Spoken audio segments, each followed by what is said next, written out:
We say fight back!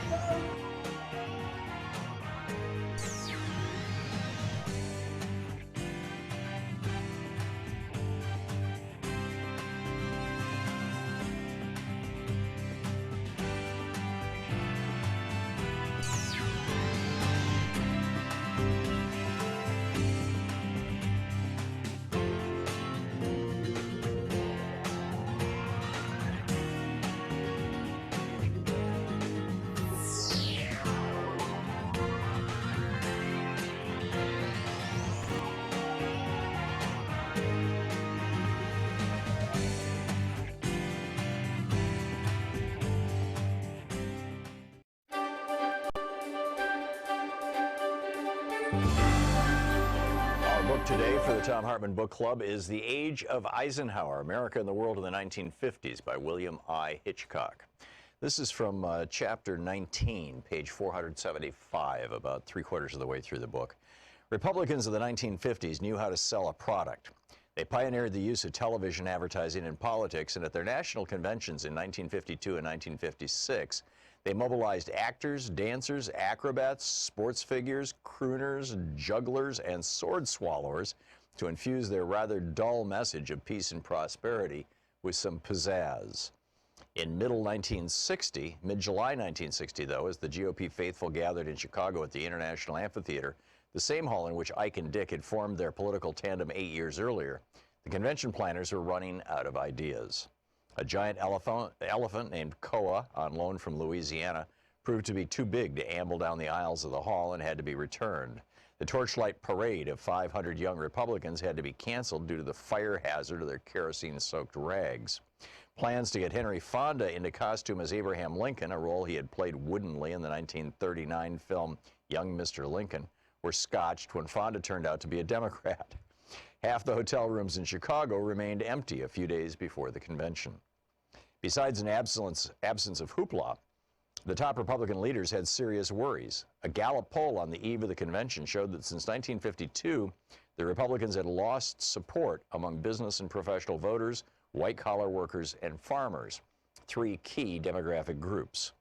And they had made no inroads among skilled and unskilled laborers who favored the Democratic Party by a ratio of 4-to-1. President Eisenhower's personal popularity had masked serious weaknesses in the Republican Party.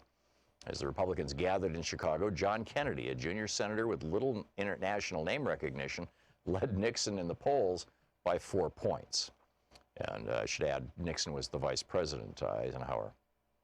The press corps, bored to tears by the lack of drama in Republican ranks, worked hard to breathe life into the candidacies of New York Governor Nelson Rockefeller and Arizona Senator Barry Goldwater, who might, they earnestly hoped, challenge Nixon for the GOP nomination from the left and the right. The Washington Post editorial page noted that both parties inclined toward moderate nominees like Kennedy, Lyndon Johnson, and Nixon, but cautioned that, quote, an excess of moderation can yield a pudding devoid of flavor or shape, end quote, and hoped that Goldwater would add a dash of, quote, pepper to the otherwise bland old party's Chicago solemnities, end quote. Indeed, old guard supporters of the dear departed Bob Taft now had a new champion in the ruggedly handsome conservative from the Desert West. It was not to be. Goldwater did not seek the nomination and backed Nixon. Rockefeller, whom most veteran Republicans distrusted for his ideological elasticity and his vanity, pressured Nixon to adopt a number of Kennedy-like platform planks on issues such as defense spending, civil rights, health insurance, and housing. Nixon, terrified that a Rockefeller boomlet might snatch away his long-sought prize, caved into these demands before meeting with Rocky in New York on July 22nd, 3 days before the convention opened. Rockefeller, in turn, threw his support to Nixon in a feeble gesture of party unity. In extracting concessions from Nixon on the GOP platform, though, Rockefeller managed to weaken Nixon's case that he and he alone had the toughness to confront Khrushchev on the world stage. The real challenge Nixon faced in taking the leadership of the Republican Party did not come from Goldwater or Rockefeller. It came from Eisenhower.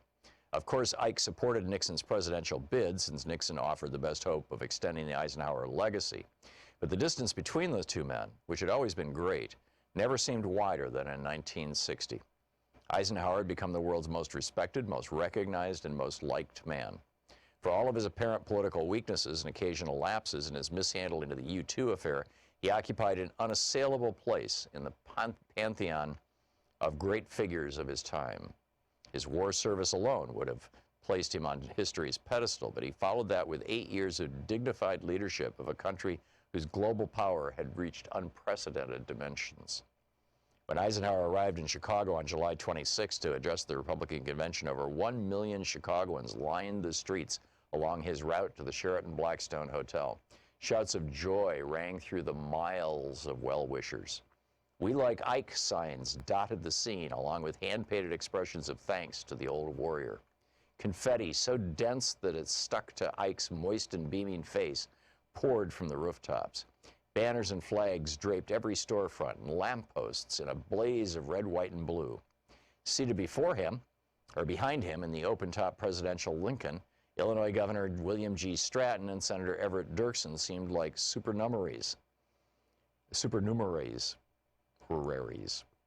It was Ike the crowd wanted. A loudspeaker in a truck following the motorcade blared out a popular tune by the Four Knights.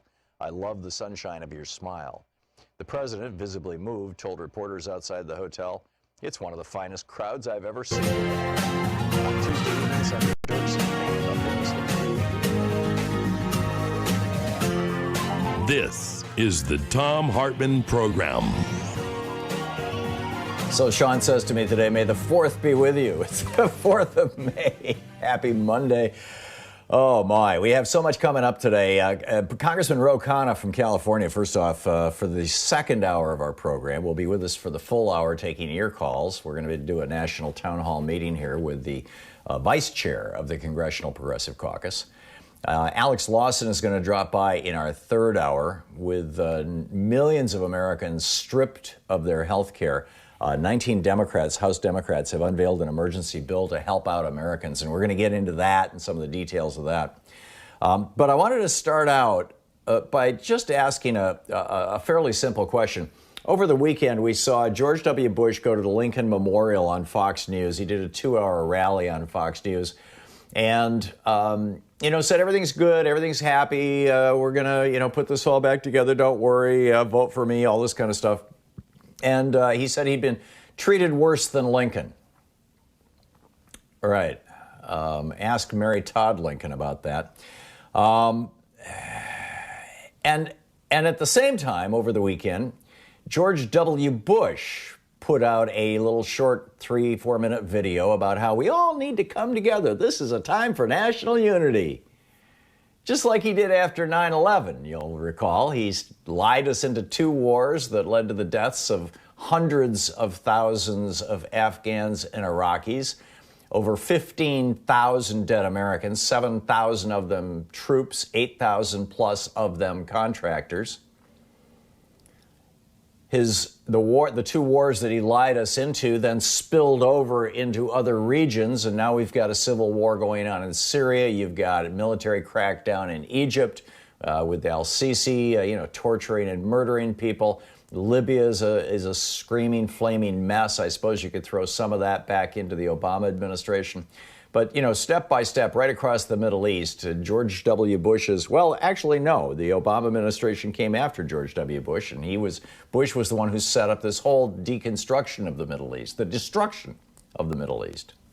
So we've got this NPR documentary now that's coming out about George W. Bush, and this recent clip where he's calling for national unity, and it appears as a full court press on to try to clean up his legacy. So I think it's time to ask the question, which president has done more harm to America, George W. Bush or Donald Trump? I mean, just consider, Bush left over 52,000 Americans with shattered bodies, an epidemic of suicide and PTSD that continues to this day. And Bush had been planning this for a while. Back in 1999, he told Mickey Herskowitz, who was the guy that his family hired to ghostwrite his autobiography, A Charge to Keep. This is what Bush told. Herskowitz had recorded over 100 hours of audio tape of interviews with George W. in preparation for the writing of the first draft of his autobiography, of Bush's autobiography. And this is one of the things that Bush told Mickey Herskowitz. Keep in mind, 1999, this was back when everybody thought in 2000 Jeb Bush was going to be the guy running for president. All right, but Bush and Rove had been planning this thing, and this is what Bush said to Mickey Herskowitz. He says, one of the keys to being seen as a great leader is to be seen as commander-in-chief. My father had all this political capital built up when he drove the Iraqis out of Kuwait, and he wasted it. By wasted it, of course, Bush means that he had a war that lasted only 100 hours, so 3-day war. He should have had a war that ran all the way up till, the election. Anyhow, back to Bush's quote. If I have a chance to invade, George W. Bush told Mickey Herskowitz in 1999, if I have a chance to invade, if I had that much political capital, I'm not going to waste it. I'm going to get everything passed that I wanted to get passed, and I'm going to have a successful presidency, end quote. And you'll recall right after he got reelected in January of 2005, George W. Bush, sure enough, he had run for Congress in Texas. He lost, but it was back in 78, I believe it was. He ran on the platform of ending Social Security, just moving it all over to the banks in New York and making it a voluntary system, privatizing Social Security. And he lost. Surprise, surprise. And so in 2005, after he had all this political capital from winning a war in Iraq, mission accomplished, remember that? He started traveling around the country. He visited about 15 or 20 cities, making his sales pitch for doing away with Social Security. And weirdly, every place he went and gave this sales pitch, his popularity ratings went down rather than up. And finally, he just gave up on it. And at the end of 2005, he said, okay, screw that, and decided not to do it. So that's Bush. I mean, he ruined America's reputation around the world with torture, with extrajudicial murders, with Abu Ghraib and Guantanamo, with the CIA destroying all the video of those tortures, with he ruined our reputation by tearing us apart, by initially saying, well, Muslims aren't so bad, and then attacking 2 Muslim countries within a re-election campaign in 2005 that was nakedly homophobic, coming out against gay marriage and all this kind of stuff. I mean, this guy ruined this country, George W. Bush. And then, to top it all off, in the 8 years that he was president, he deregulated the banks and didn't enforce the existing regulations against the banks. And so guess what happens? The banks ripped us all off. People like Steve Mnuchin throwing people out of their homes, thousands of them, when Steve Mnuchin was a banker in California.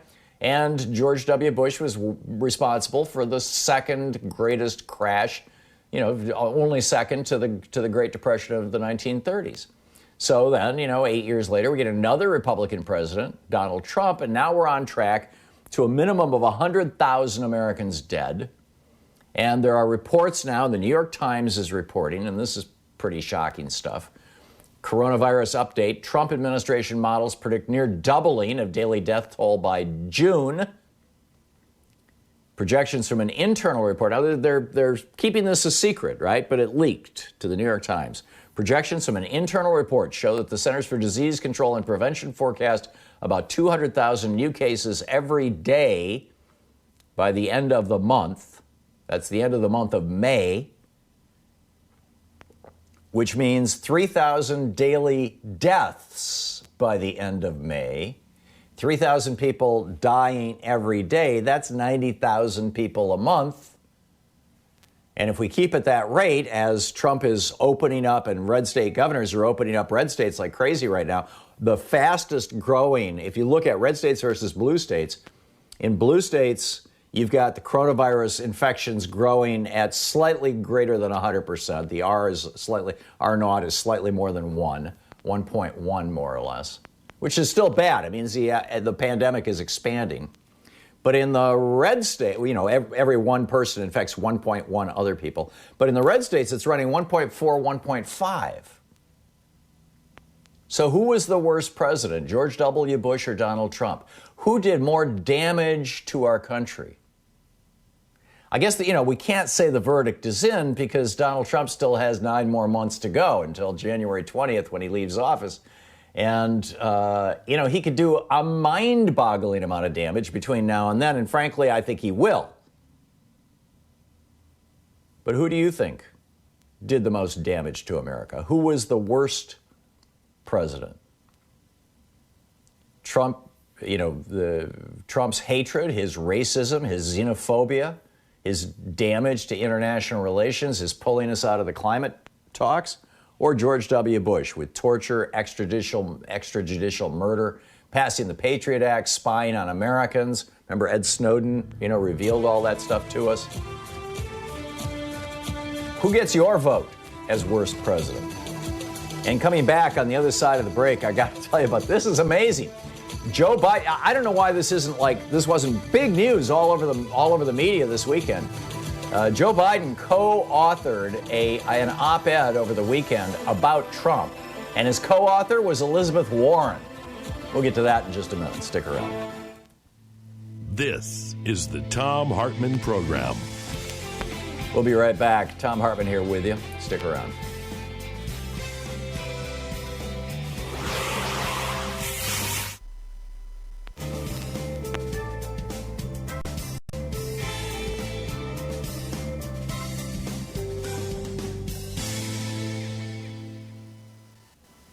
And welcome back. Morris in Long Beach, California. Hey, Morris, what's on your mind today?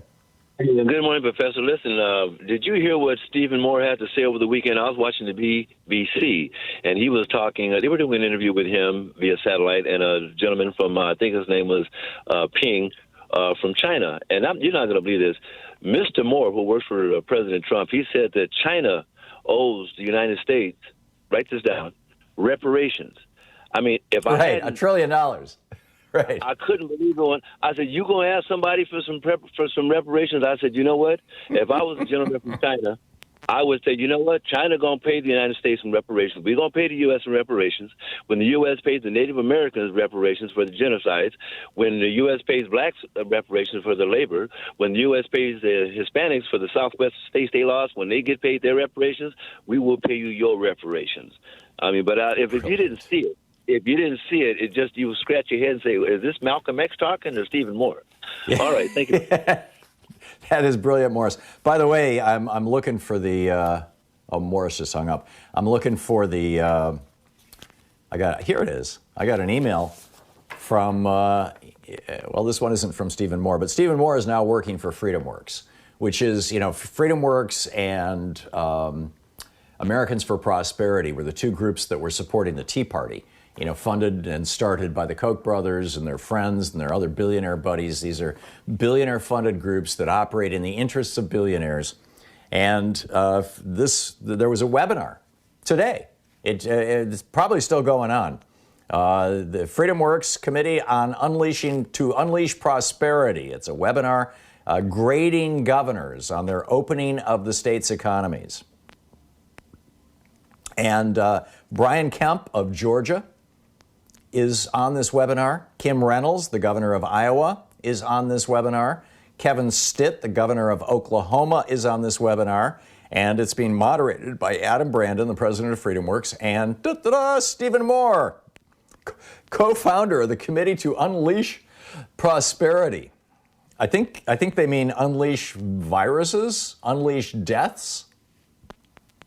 An incredible video, by the way, that I saw on YouTube this morning. On Twitter. I retweeted it. In fact, you can find it in my Twitter timeline, where this guy is at the Michigan rally, where the Michigan militia and the Klan were out there, and in the Michigan Nazis, and he's standing there, filming his own hand.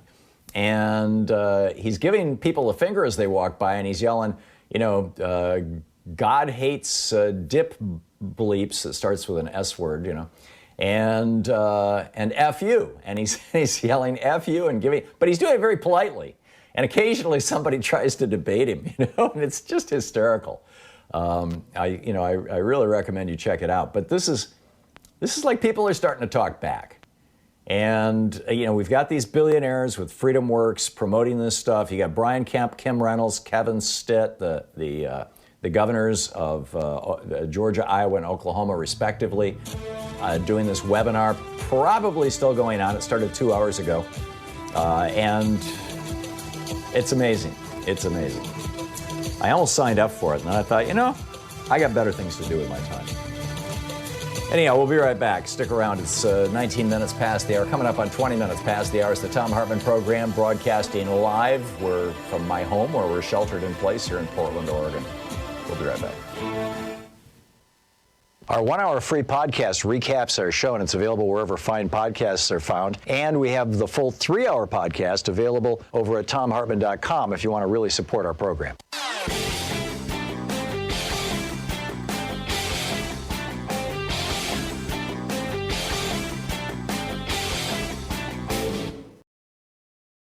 So every week we do a special video for supporters of our program. It's available over at thomhartmann.com. And, it's a private video. And this week I'm talking about the relationship between Donald Trump and Fox News. Trump's recent liberate these states with Democratic governors tweets, which seem to be actually calling for like armed revolt, or asking, his crazy followers to let's send some pipe bombs or something, like one already has, to Democrats.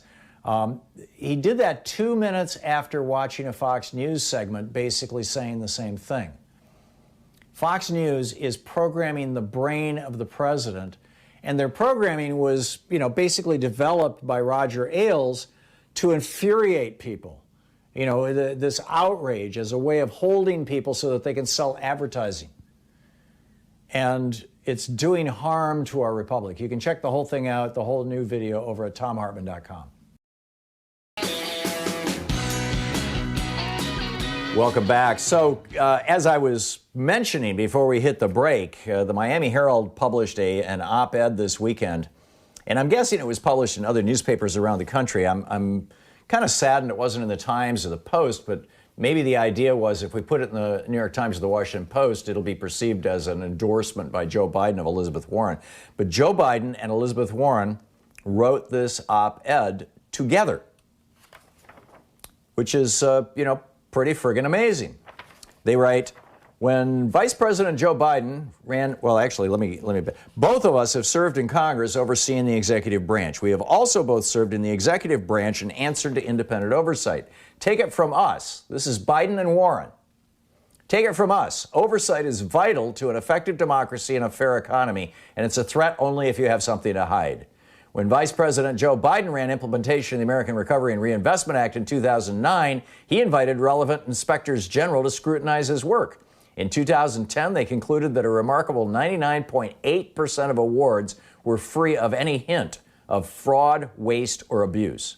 And Senator Elizabeth Warren not only led the oversight panel for the Troubled Asset Relief Program, but she also set up the Consumer Financial Protection Bureau in 2010, where she maintained a strong working relationship with multiple inspectors general who gave her high marks for her work.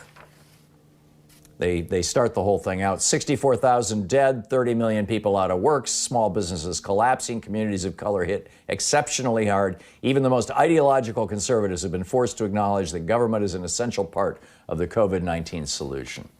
Biden and Warren. Who would you like to see as Joe Biden's vice presidential nominee?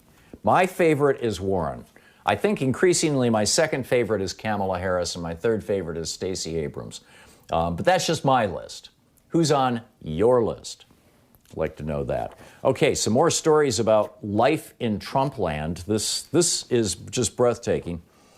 This was posted, Gibraltar 72 posted this over on Democratic Underground on Sunday at 8 o'clock last night.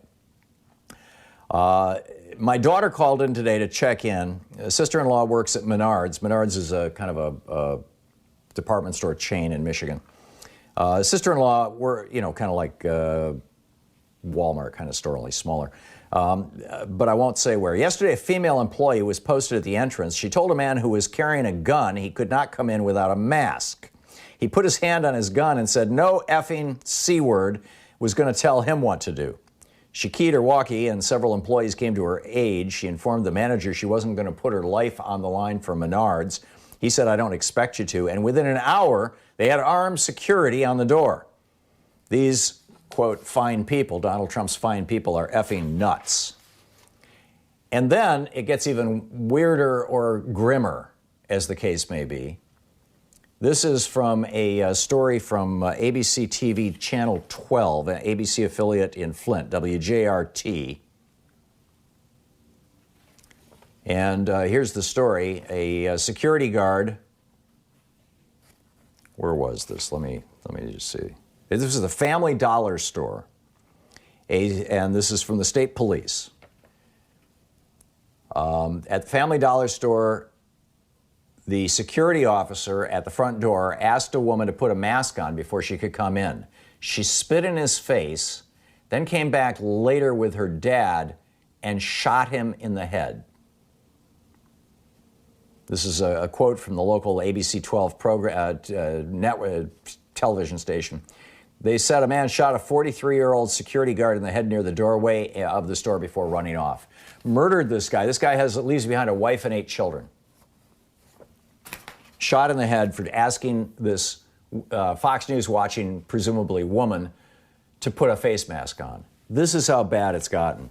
David Sirota tweeting about George Bush. Back to my original question, who is worse, George Bush or Donald Trump? He says, George Bush was one of the most dishonorable, indecent, and inhumane presidents in the history of our country.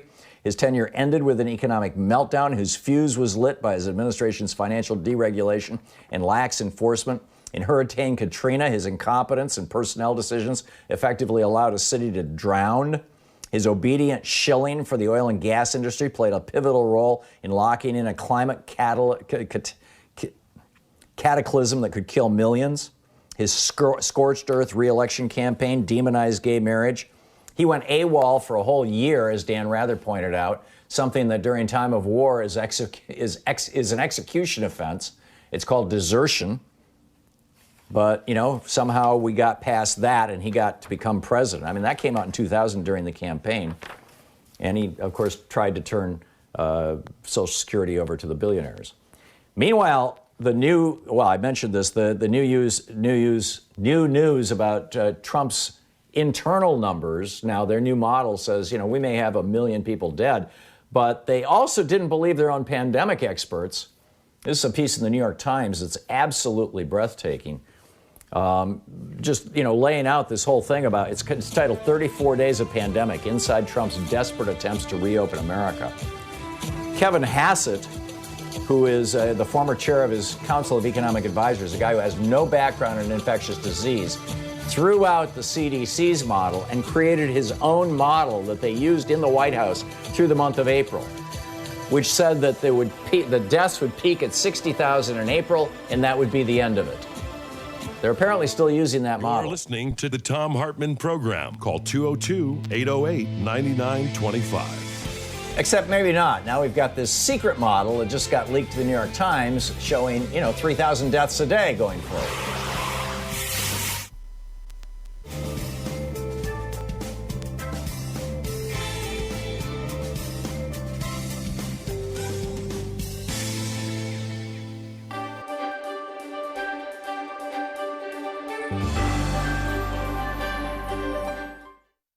Our book today is Cyber War, How Russian Hackers and Trolls Helped Elect a President, by Kathleen Hall Jamieson. This is from the introduction. Imagine a strategy memo forecasting cyber attacks by Russian hackers, trolls, and bots designed to roil social discontent and damage the electoral process of a major party U.S. presidential nominee. Or, if she winds up winning, sabotage her ability to govern. Guaranteed payoff, no fingerprints, no keystroke record, no contrails in the cloud. To ensure that Americans would believe that disparaging messages about her were made in the U.S., use Bitcoin to buy space and set up virtual private networks on American servers. Distribute hacked content stolen from the accounts of her staff and associates through an intermediary, WikiLeaks. Use identity theft, stolen social security numbers, and appropriated IDs to circumvent Facebook and PayPal's demand for actual names, birth dates, and addresses. On platforms such as Instagram and Twitter, register under assumed names.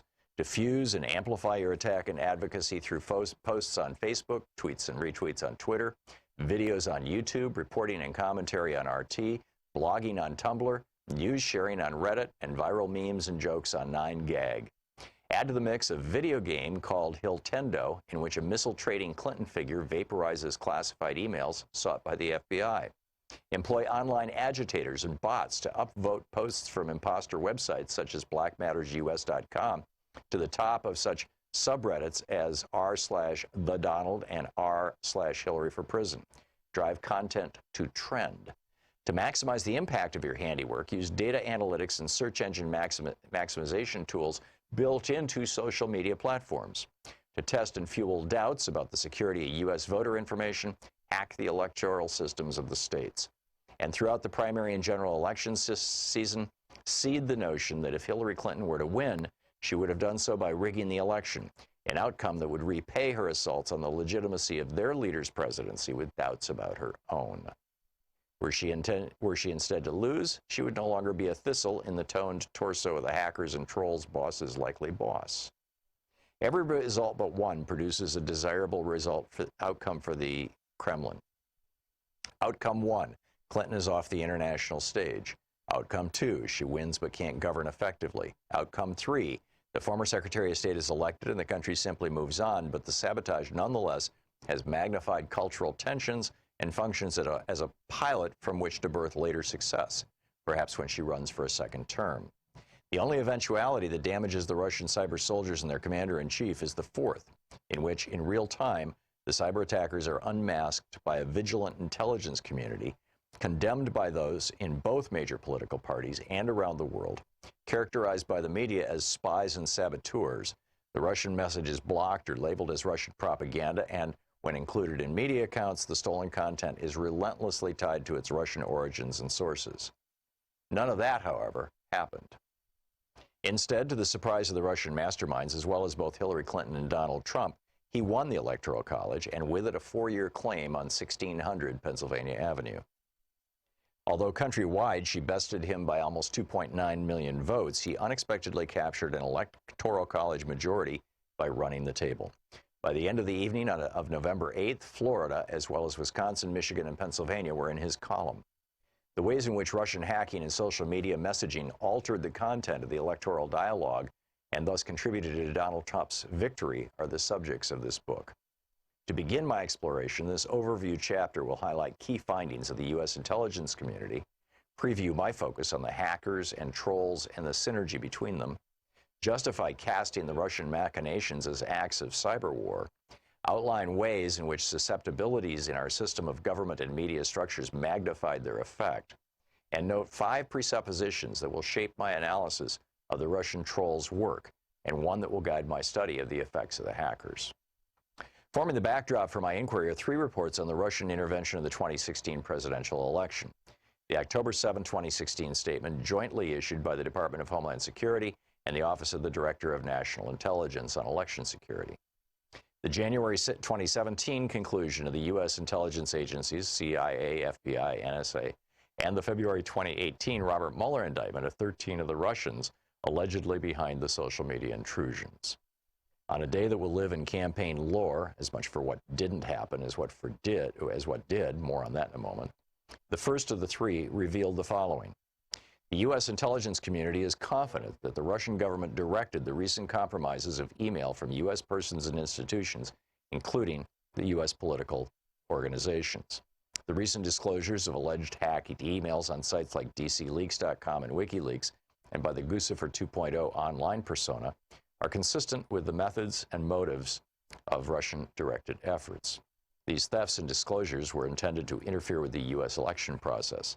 Such activity is not new to Moscow. The Russians have used similar tactics and techniques across Europe and Eurasia, for example, to affect public opinion there. We believe, based on the scope and sensitivity of these efforts, that only Russia's senior-most officials could have authorized these activities. That's from the report. The next report put a name to one of those senior-most officials and specified an intended beneficiary, Donald Trump. Cyber war is the...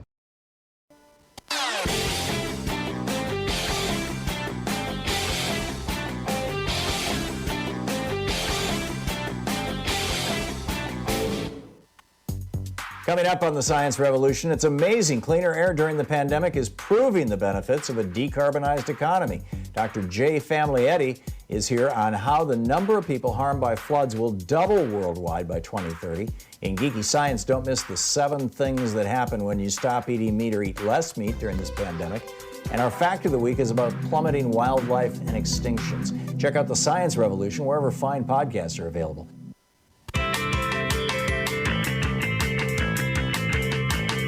Welcome back. Thom Hartmann here with you. Tip of the hat to all the great folks, Midwestern folks on Twitter who pointed out to me that Menards is more like Home Depot than Walmart. My apologies. You know, we have a fastidious commitment to the truth and accuracy on this program, and I appreciate you guys sharing that with us, or with me, actually. I didn't know. I've never been in a Menards store. I've heard reference to them, and you know what I've heard from my family in Michigan caused me to assume that A, it was a Michigan chain, and B, it was like Walmart. I was wrong. It's based out of Eau Claire, Wisconsin, and is more like Home Depot.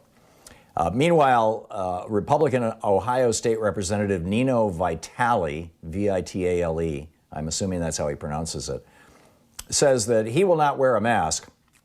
Keep in mind, they have a Republican governor in Ohio, Mike DeWine, who's actually been pretty good with the coronavirus. He's listening to the scientists rather than the billionaires, you know, FreedomWorks that is stirring up all these protests all around the country.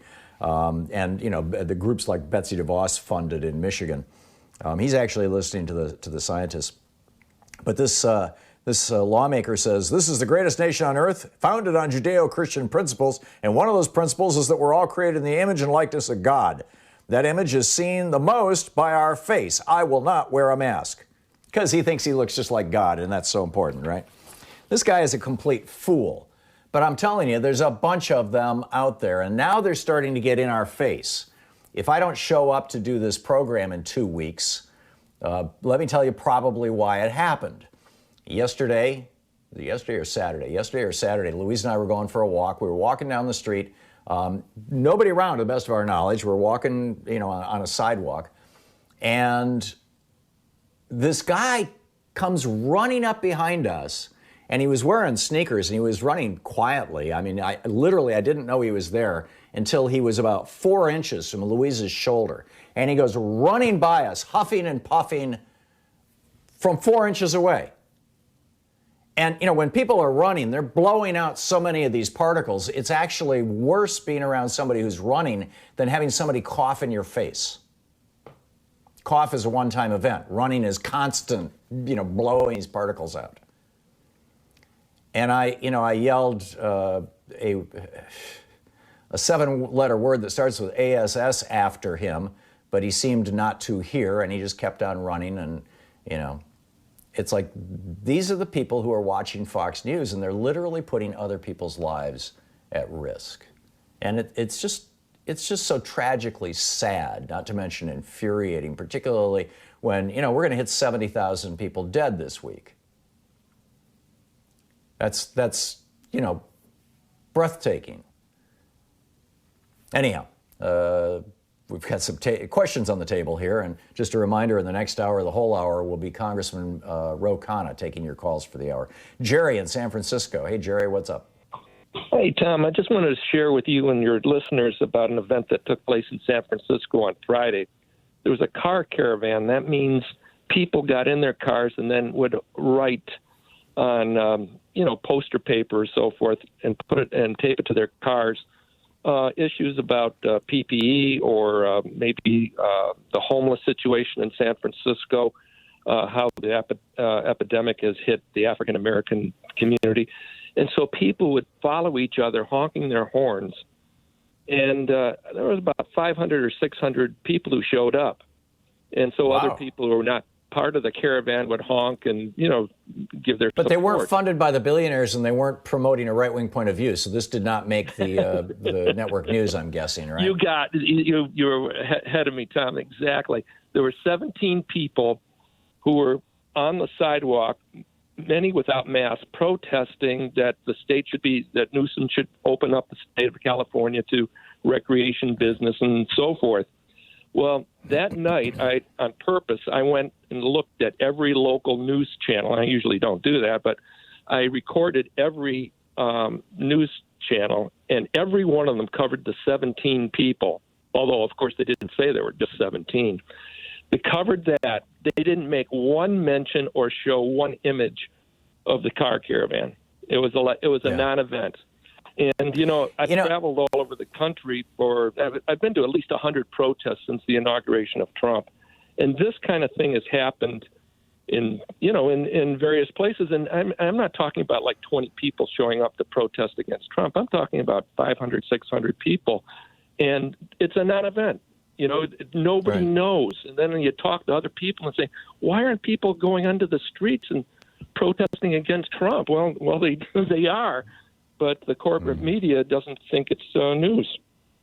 Yeah. So I just wanted to share that with everybody. Yeah, it's this bizarre thinking in newsrooms, and I encountered this back in the late '60s actually when I was doing news at WITL, that if somebody is protesting in favor of something, let me see how to say this. If somebody is supportive of good works, shall we say, they largely get ignored because, everybody likes good things, right? Everybody wants to support positive things. But if somebody's out promoting something negative, the Nazis in Skokie, Illinois, or whatever, or basically if it's a right-wing cause, it gets really well covered. It just gets enormous coverage. And the phrase that they use in the newsrooms is man bites dog, right? When a dog bites a man, it's not news. It happens all the time.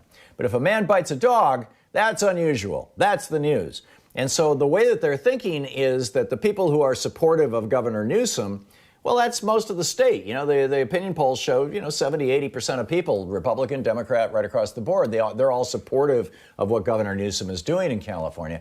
But there's this 2 or 3% crackpot right-wing fringe, maybe larger than that, maybe 10 or 15%, who not only don't support him but actively oppose him, and that's the dog. That's the man biting the dog, and that's how they're thinking of it. I'm not making excuses for them, but I've worked in these newsrooms, and I can tell you I think it's more that than right-wing bias, but I'm suspecting there's a good chunk of right-wing bias in there as well. So.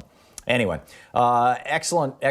Thank you, Jerry. Good to hear from you. Tyrone in Chicago. Hey, Tyrone, what's up? How you doing, my friend? Good. What's on your mind? Oh, yes. Now, the two versus president. Well, the worst president right now is James Buchanan. But I want to say Bush, he beat the 43rd worst president, and Donald Trump, he's going to beat the 45th worst president. And Tom, I want to ask you a question. Why is it that Sean Hannity always used to say President Obama lied, but Donald Trump never tell a lie to Sean Hannity? Why is he still on the TV and he's the biggest liar and biggest hypocrite? Why he don't never tell us the truth, Tom? Why he don't never tell the truth? Yeah, well, he's working for a grumpy right-wing billionaire, Rupert Murdoch, and now his son Lachlan. And the Murdoch empire, the Murdoch media, has never had a commitment to truth. In Australia, as Kevin Rudd, the former Prime Minister of Australia, called them a cancer on Australian democracy. In the United Kingdom, where they were wiretapping Princess Diana's, as I recall, folks inside the royal palace and whatnot. And here, I mean, they have no commitment to the truth. Their commitment is to whatever, best satisfies the billionaires. Sadly, full stop. Thank you for the call, Tyrone. Ari in Eureka, California, listening on KGOE. Hey, Ari, what's up?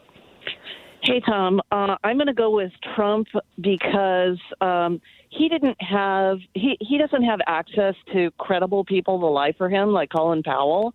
So he's had to actually destroy the truth. And when that wasn't working, then he had to destroy the press.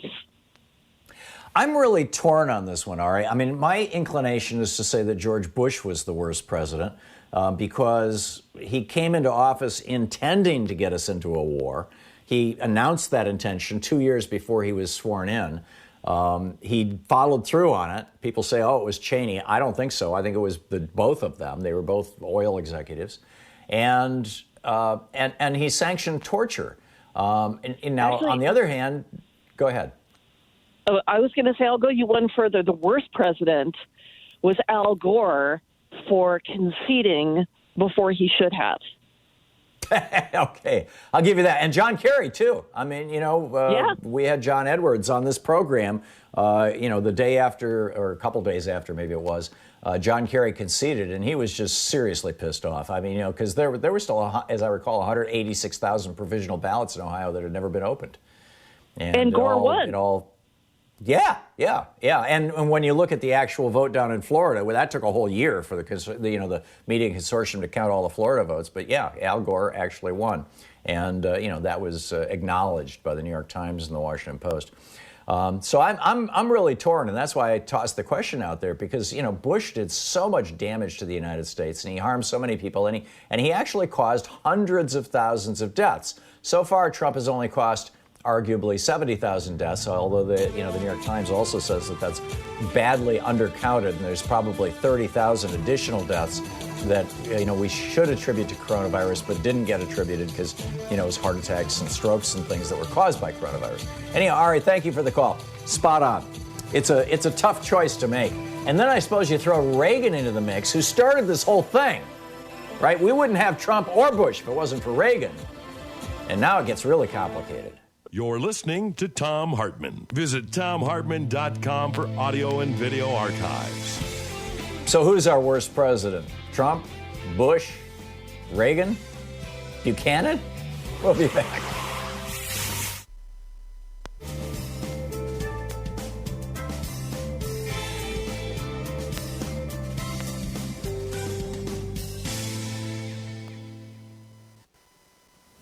And welcome back.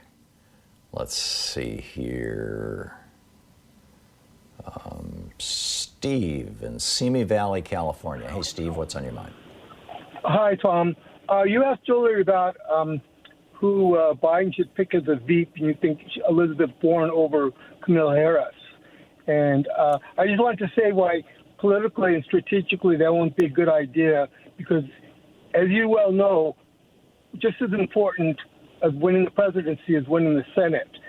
And doing the handicapping the way the Senate races are going, if Biden chooses Warren, that means Massachusetts is going to lose a Democratic senator with a Democratic governor, and that means that the governor will choose a Republican, and that means there'll be like five seats to break even, to regain control. Yeah, but that Republican that Charlie Baker chooses, presumably chooses a Republican. You don't know, because Charlie Baker's starting to push back against Trump. But in any case, the Republican governor of Massachusetts probably will appoint a Republican to replace Elizabeth Warren. But that only lasts for 156 or 165 days, some number similar to that. Which is, part of the Massachusetts either law or constitution, and then they have to have a special election. So I'm not real worried about that. I think Warren will be easily replaced by another Democrat within 5 or 6 months. Okay, and she can even time it. I mean, if they announce this early enough, and she resigns early enough, or announces her intention to resign, so that they can set up the election, it might even be a shorter period of time. It might only be 2 or 3 months. Okay, just giving you what I feel. That's all. Yeah, I got it. Okay, thank you. That it's a good one. Thank you very much. Sure. Rudy in Atlanta. Hey, Rudy, what's up? Tom, I just called to say what's the difference. You're talking about two privileged white men. Trump and Bush? Yeah. Yes, yeah. And until No, go ahead. No, I'm just saying this country has a bad thing for not holding white men accountable. So I mean, but life itself has a way of dealing with a person's shortfalls, and that's the thing that puzzles me about this country is there will be a day of reckoning. Nothing goes away, and it just surprises me that there aren't enough people like yourself, white men, that's really going to stand up and say, hey, man, this is going to come back. Yeah. I just, it blows my mind, but, as a 49-year-old black man in this country, white men they're just not held accountable. And Yeah. at some Oh, point, look at these white guys in Michigan with their Confederate flags, so-called protesting Gretchen Whitmer. Yes. You asked, probably rhetorically, Rudy, what's the difference between Trump and Bush? I think the only difference that I can see is that Bush was raised by parents who taught him social graces, and Trump was raised by a father who was arrested at a Klan rally, who was, rough and tough and foul-mouthed, and so Bush knew how to behave in polite company, and Trump doesn't. Yeah, but in every other regard, they're both sociopaths. They're both incredibly bad presidents. I'm with you. Rudy, thank you. Thank you. Great to hear from you. We'll be right back. It's coming up on 10 minutes before the hour here on the Thom Hartmann Program. And just a reminder, at the top of the hour, we'll have Congressman Ro Khanna for the hour. Stick around.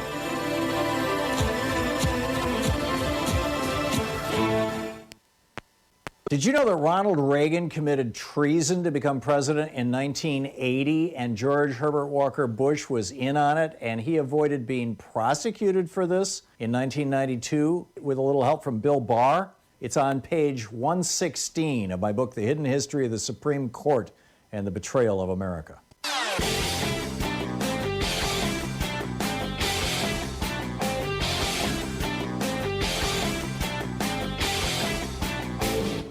Hey, we have a new video up for the supporters of our program over at thomhartmann.com. I really enjoy doing these separate from what we're doing on the air because sometimes I can say things that would be impolitic or inappropriate to say on the air.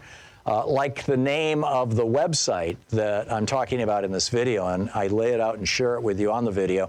It's ratbleepingthecourts.com, and the bleeping, of course, is a word that you just can't say on the air that starts with F. And this website is just outing these judges that Donald Trump and the Federalist Society have been sending through Mitch McConnell's Senate like a friggin' assembly line, and how unqualified they are, how hateful they are, how aggressively they've worked to screw students, to deny. Well, one of them actually said that women who are on birth control pills, that should be reason to fire people. Right? I mean, it's just insane. You can check it out over at thomhartmann.com.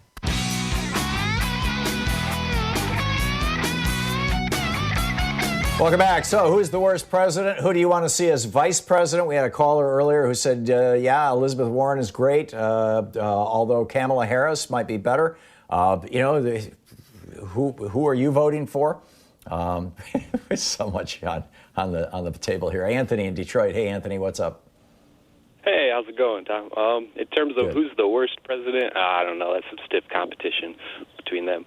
But in terms of who the VP should be, in my opinion, I think Nina Turner would be a good pick to really get the unity with the ultra-progressive hardcore people, the snake emoji type people. Yeah. Especially the I younger love Nina progressive. Turner, Anthony. My concern with her is the same as my concern with Stacey Abrams, which is neither of them have ever run a national campaign where they were in the spotlight and they had millions of dollars of opposition research focused on them in a way that would pop out anything like, Elizabeth Warren once saying that she had a Native American relative on a form at Harvard.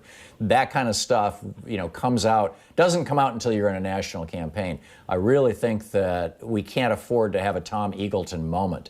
Tom Eagleton was the guy that George McGovern picked as his VP. And then once that incredible, intense glare was on him, I mean, he was on the ticket. Right? He had been nominated at the convention and accepted. And then as they focused that glare on him and they started digging through his old medical records, they discovered that he'd once been treated for depression and had electroshock therapy. And this was right around the time the movie One Flew Over the Cuckoo's Nest came out.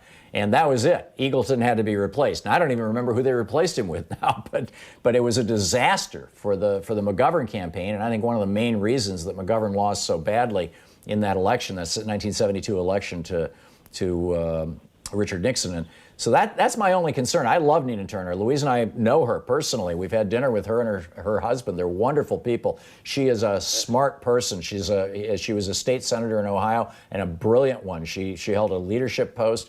I would walk over broken glass for Nina Turner. But I really think that we need to have a candidate who has been vetted, under the glare of a multi-million-dollar effort. And that's why I say, in my my order of progression would be Warren, Harris, and then Abrams as number 3. And I think you could toss in Nina Turner. I'd make her number 4. But a good start, Anthony. Thank you very much. Alan in West Palm Beach, Florida. Hey, Alan, your thoughts? It's a dead heat between the two, leaning more towards Trump. If you look at it like trains, George Bush was a local train making frequent stops to bringing the country down on its knees, and Donald Trump is an express train. Yeah. Well, 9 months from now, we may all change our opinion because he may be taking us right straight into full-blown fascism. I believe he will if he's reelected. He's going to become, Viktor Orban, basically. Go ahead. Oh, yeah. But the thing is, it's a matter of both are sociopaths, but Trump is emotionally unstable, which makes him a wild card. Everything that Bush did had a calculated move to achieve an end, whereas Trump is essentially... Which you could argue made it worse. I mean, you could argue that made it worse. Bush knew what he was doing. Trump is just flailing about, lurching from advisor to advisor. But there was a foundation that Obama was able to work with to help rebuild things, whereas what we've got right now is buckshot that's perforating pretty much every level of the geopolitical system in the country, and that's harder to clean up. You're going after each individual buckshot to heal the country, whereas what Bush was doing. Right. I mean, Trump has repealed over 70 laws, environmental laws. Alan, I want to get one last call in here before we hit the break, and we have to go to Ro Khanna. Deborah in Minneapolis. Hey, Deborah, what's on your mind today? Well, I believe that Bush was maybe the worst president because we don't learn from our history. And Pelosi said it was under the table to impeach him. And so did Obama look into the future. We don't know our past. We've been dumbed down by our education system. We don't, yes, that's how come these people are in power. Yeah. I get it. Great one, Deborah. Thank you. Michael in Denver, you want to toss in a quick vote? Yes. Well, what I wanted to say is that both are joined at the hip like Siamese twins. But, Tom, real quick here, I think we have to look back all the way to Richard Nixon for sure, and it's a chain that's been forged. I like to call it the chain, the new chain of American slavery by the Republican crime syndicate that we've had in this country certainly since Richard Nixon, and probably even before that. So everything that any progressive, any democratic thing that's ever been done is certainly anti-fascism, and that's what all these guys are about, is fascism, Tom. Yeah, well, when Nixon in 1968 blew up the Vietnam peace talks in order to prevent Hubert Humphrey from winning that election, and of course Nixon beat Humphrey in that election. Humphrey was LBJ's VP. He committed treason. Nixon committed treason. And yes, then, absolutely. And then Ronald Reagan said, hey, that's a great playbook. We'll do the same thing. And Reagan did the same thing with Iran that Nixon did with Vietnam.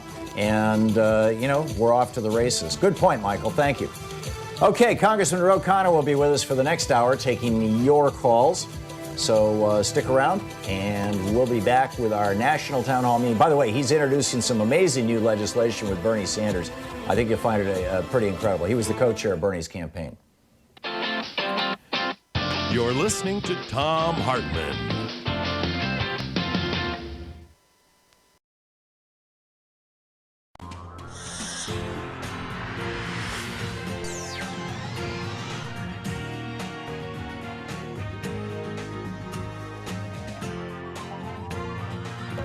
We say fight back!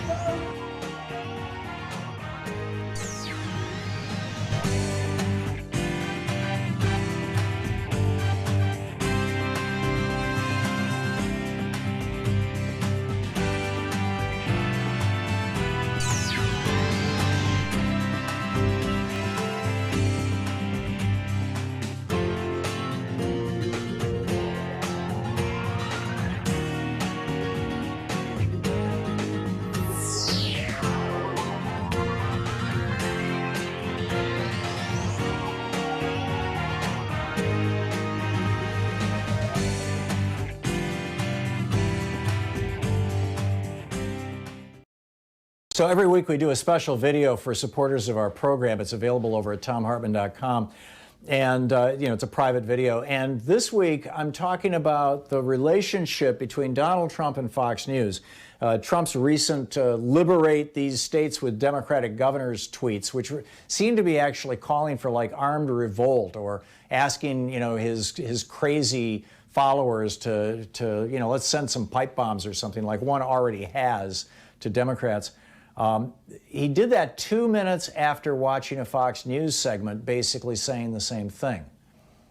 Fox News is programming the brain of the president, and their programming was, basically developed by Roger Ailes to infuriate people. This outrage as a way of holding people so that they can sell advertising. And it's doing harm to our republic. You can check the whole thing out, the whole new video, over at thomhartmann.com.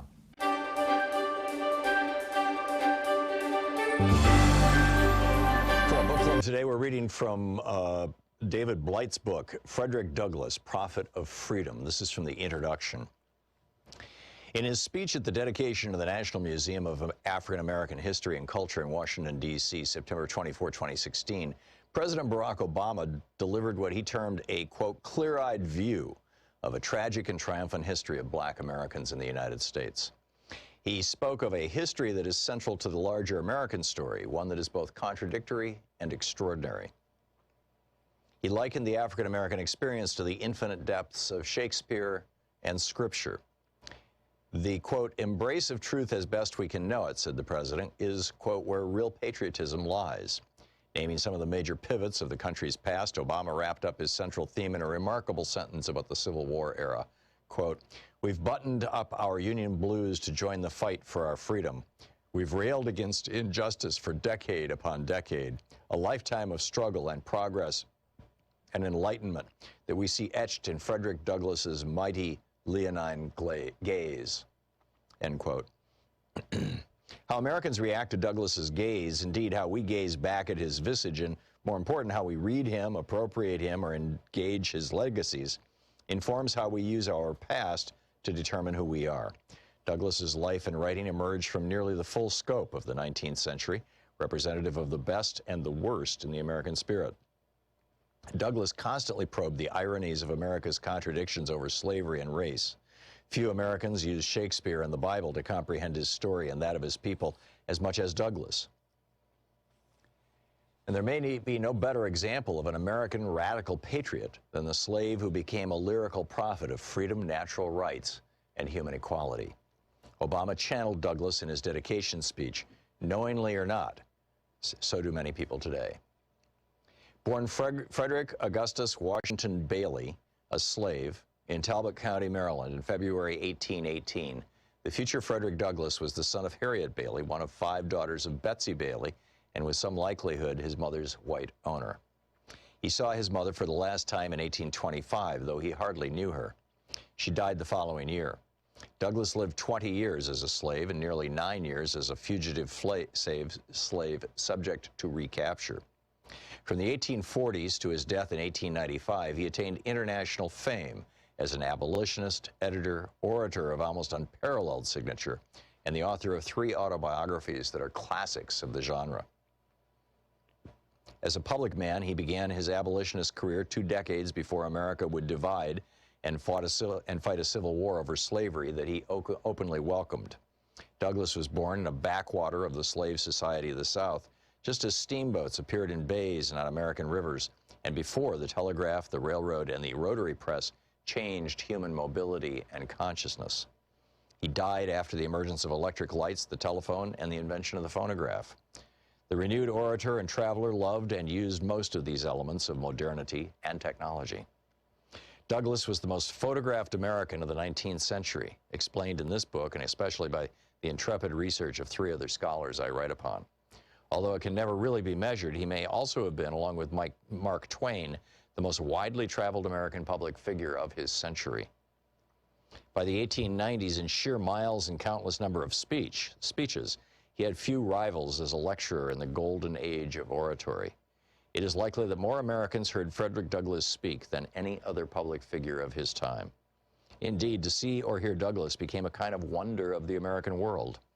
He struggled as well with the pleasures and perils of fame as much as anyone else in his century, with the possible exceptions of General Ulysses S. Grant or P.T. Barnum. Douglas's dilemma with fame was a matter of decades, not merely of moments, and fraught with racism. The orator and writer lived to see and interpret black emancipation, to work actively for women's rights long before they were achieved, to realize the civil rights triumphs and tragedies of Reconstruction, and to witness and contribute to America's economic and international expansion in the Gilded Age. He lived to the age of lynching and Jim Crow laws, when America collapsed into retreat from the real victories and revolutions in race relations that he had helped to win. He played a pivotal role in America's second founding out of the apocalypse of the Civil War, and he very much wished to see himself as a founder and defender of the Second American Republic. In one lifetime of anti-slavery, literary, and political activism, Douglas was many things, and the set of apparent paradoxes makes his story so attractive to biographers, as well as to so many constituencies today. He was a radical thinker and a proponent of classic 19th century political liberalism. At different times, he hated and loved his country.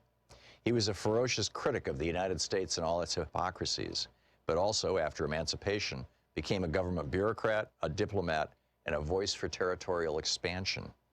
He strongly believed in self-reliance and demanded an activist interventionist government at all levels to free slaves, defeat the Confederacy, and to protect black citizens against terror and discrimination.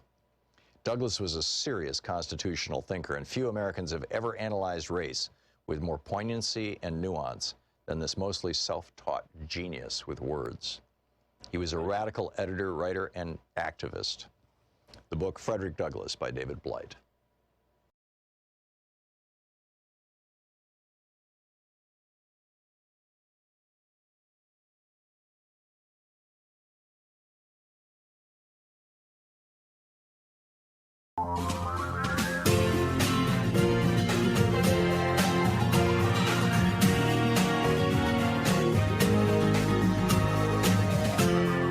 This is the Thom Hartmann Program.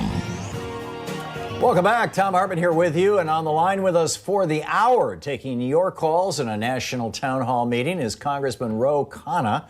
He is the vice chair of the Congressional Progressive Caucus. He represents the 17th District of California, Silicon Valley area. His website, Khanna, KHANNA.house.gov. You can tweet him at Rep Ro Khanna. He was also a big cheese in the Bernie campaign. I believe he was the co-chair of the campaign. Congressman, correct me on that? And welcome back. I was one of the national co-chairs. Cool. And you and Bernie, and I say that because you and Bernie have put together some legislation. It's called the Emergency Medical Supplies Procurement Act. You want to tell us about that, and also anything else that you think that we need to know about or that's on your mind, or anything that you particularly wanted to rant about before we start picking up phone calls, although we've got a full board of calls ready to go for you.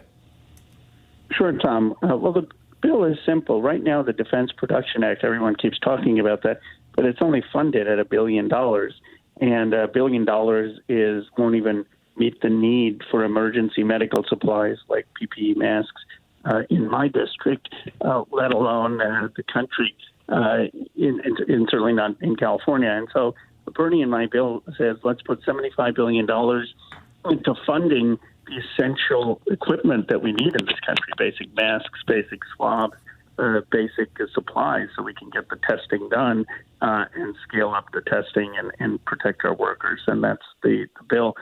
In addition to that, we're pushing very hard to make sure we get $2,000 a month checks in any future COVID relief, that we get some assistance to renters, that we have a workers' bill of rights that protects workers. We need to make sure that these stimulus bills are actually geared towards the people who need the help. Good. That is great stuff. And any particular points or stories in the news or things that you wanted to comment on, and be sure to get out of the way before we take calls?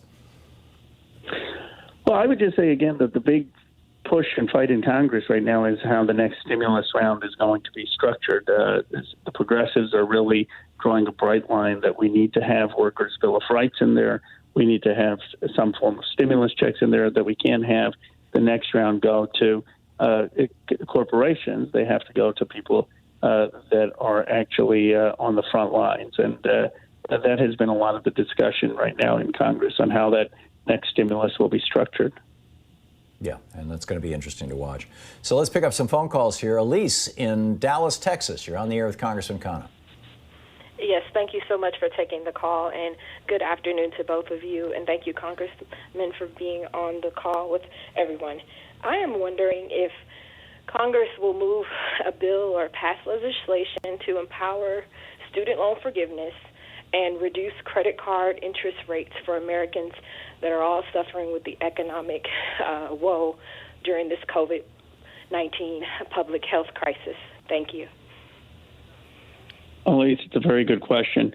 I have proposed that we, of course, write off student debt. I'm on Sanders and Warren's bill, but I've said at least in the case of COVID, we ought to be paying that debt for the months that are affecting the crisis. I mean, people can't afford this, and they certainly can't afford for it just to be delayed and then tagged on to their bill after COVID. I mean, they're not going to be able to afford those monthly payments.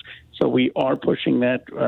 We didn't succeed in getting them in any of these current stimulus bills, but we're going to push it for the next time, and it's certainly a priority. Linda in Coconut Creek, Florida. You're on the air with Congressman Khanna. Thank you, Congressman Khanna, for taking my call. I was curious, with the economy being the way it is right now, a lot of people's pensions are going on the wayside. I happen to just have retired from the United States Post Office, and I'm sure one of many that you're going to get. Are you doing anything to help us, or I should say up in Washington, are they doing anything to help us to guarantee our pensions and our health care? Because if the president and the Senate have their way, they want to do away with us, and that would be devastating for the economy as well as for many of us. And I'll take your answer off the air. Thank you so much. Well, Linda, I appreciate that. I mean, the pensions are something that are a obligation. I mean, when you go join an employer, they're promising you basically deferred compensation. And so the federal government, we have been on a number of bills that would support the pensions that unions have promised their workers, and we certainly will be pushing to make sure that any pension promises to postal workers are kept, and the federal government should step in to help make sure that those are kept. Michael in Greenville, South Carolina. You're on the air with Congressman Khanna. Good afternoon, Tom and Congressman Khanna. To piggyback off that postal workers' concerns, yesterday on Ali Velsh's show, he had two segments about the U.S. Postal Service going bankrupt, including one interview with the head of the USPS union. He never mentioned the poison pill, the retirement fund poison pill. Somehow the story, the truth is not getting out. And also, who is overseeing that billions of dollars that the USPS is taking out of their revenue every year? Is there any oversight of that fund?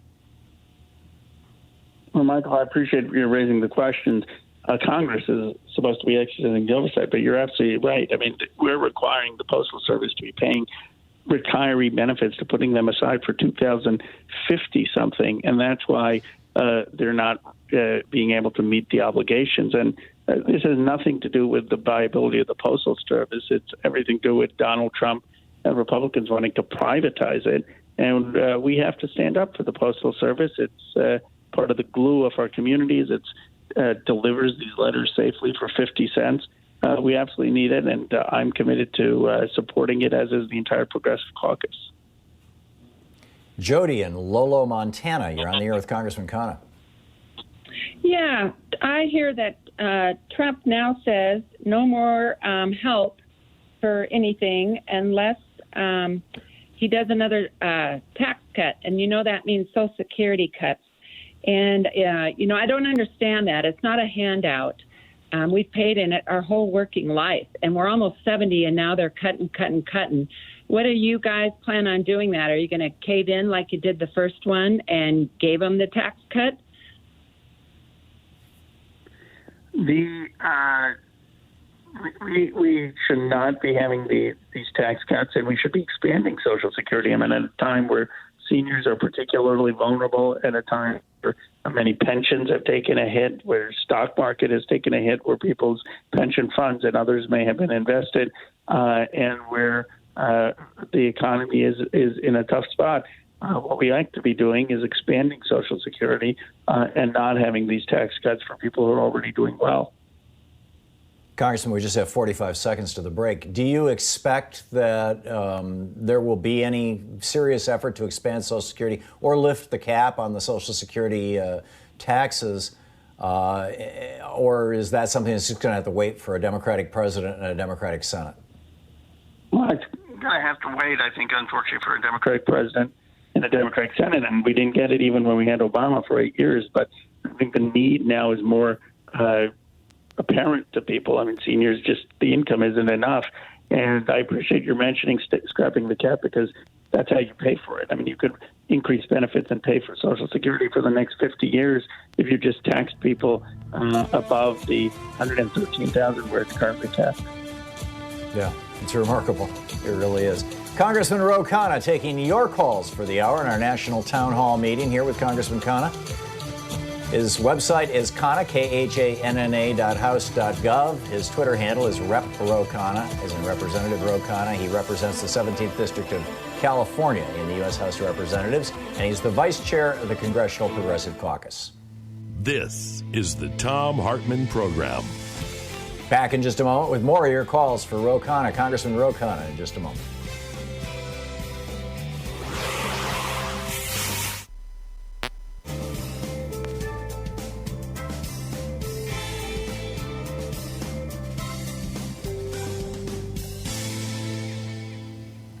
And welcome back. Mick in Seattle, you're on the air with Congressman Khanna. Good morning, gentlemen. Andrew Jackson was the worst president, by the way, Tom. And the reason I say that, having said that, Trump has a picture of him on the wall. And my question to Ro Khanna is, are the National Guard still down at the border trying to keep the immigrants out and regulating who's getting in and who's not? And are they basically there to keep the people from... I haven't heard anything more about it. I was wondering if you have any idea what the status is of all that. A very good point. I mean, they had sent the military National Guard down there in defiance in some of our views of the purpose of the military. The purpose of the military should not be to enforce domestic laws.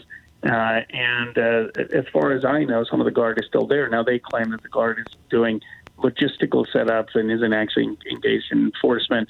I find that hard to believe. And it's a really important point that you raise. I mean, we should not be having the military enforce domestic law. Pam in Atlanta, Georgia. You're on the air with Congressman Khanna. Hi, Congressman. A previous caller kind of touched on my question. But in the second stimulus, what is the probability that there will be money again for senior citizens, people on Social Security? And I think what would be important is for us to get a check to every American who needs it right now. I mean, that stimulus could really help, and all seniors would get that.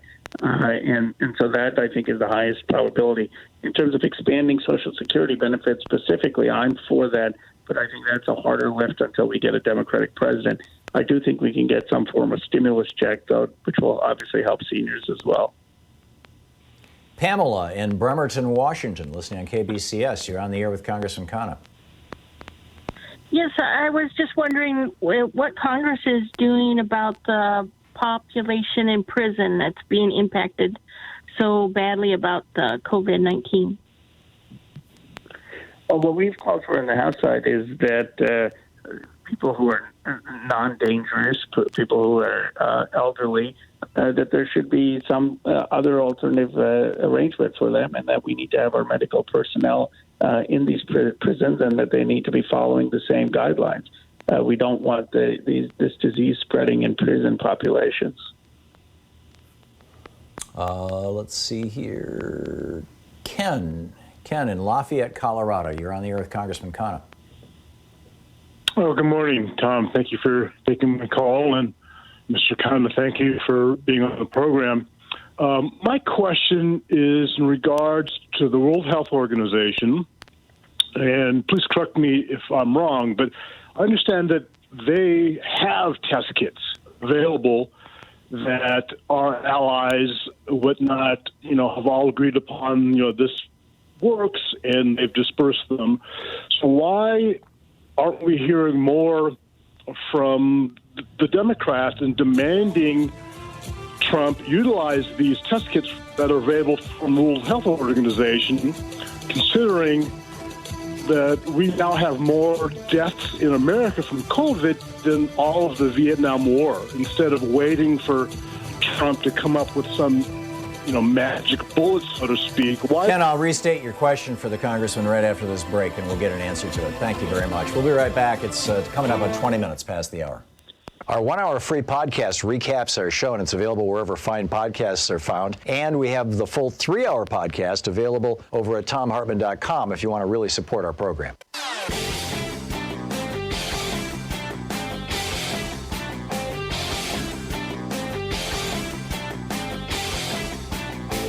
So every week we do a special video for supporters of our program. It's available over at thomhartmann.com. And, it's a private video. And this week, I'm talking about the relationship between Donald Trump and Fox News. Trump's recent liberate these states with Democratic governors tweets, which seem to be actually calling for armed revolt, or asking, his crazy followers to let's send some pipe bombs or something, like one already has, to Democrats.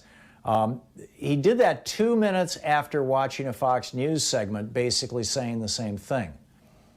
Fox News is programming the brain of the president, and their programming was, basically developed by Roger Ailes to infuriate people.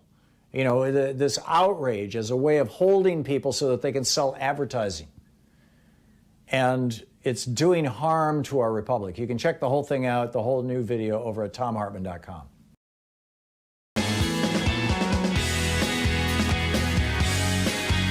Welcome back. Thom Hartmann here with you. Congressman Ro Khanna taking your calls at 202-808-9925.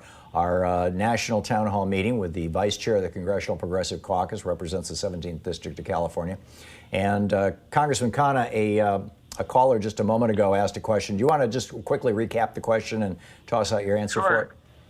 I think the caller's question was that we have all of these tests which are being used in rural health centers, and why aren't we being able to use these tests more broadly if the federal government has them? And the answer, I think, to the caller's question is that the biggest limitation on the testing is the swabs and the actual making of the machinery that is being used for the test. And that is why Senator Sanders and I have said, let's fund the Defense Production Act to get these essential medical equipment produced, to get it produced. And this way we can have the testing scaled. But until we get more of the equipment, it's hard to scale the testing. I think a subset of his question was back in January, the first couple of weeks of January, when China released the genome of the virus. Within a week, a German company had a test kit up and running and in production. And within 2 weeks, the World Health Organization was distributing that to over 60 countries. This was all before the end of January. And that was available to us from that German company. The WHO wasn't sending them to us free like they did those 60 countries, because we typically don't take freebies from the WHO. We're a first world country, at least in theory. But we certainly could have bought them from that German company, and the Trump administration never even certified those tests. Any idea why? Well, I asked actually the director of the CDC and Dr. Fauci this when Congress was still in session around March, and it was a colossal mistake. I mean, we had an arrogance to think that we could do the tests better, that somehow our standards would be better. Every country that took the World Health Organization tests ended up having a better testing response than we did. And it was one of the original mistakes that has led to the crisis being worse than it would have been had we taken those tests. Yeah, amen. Keno in Lakeland, Florida. You're on the air with Congressman Khanna.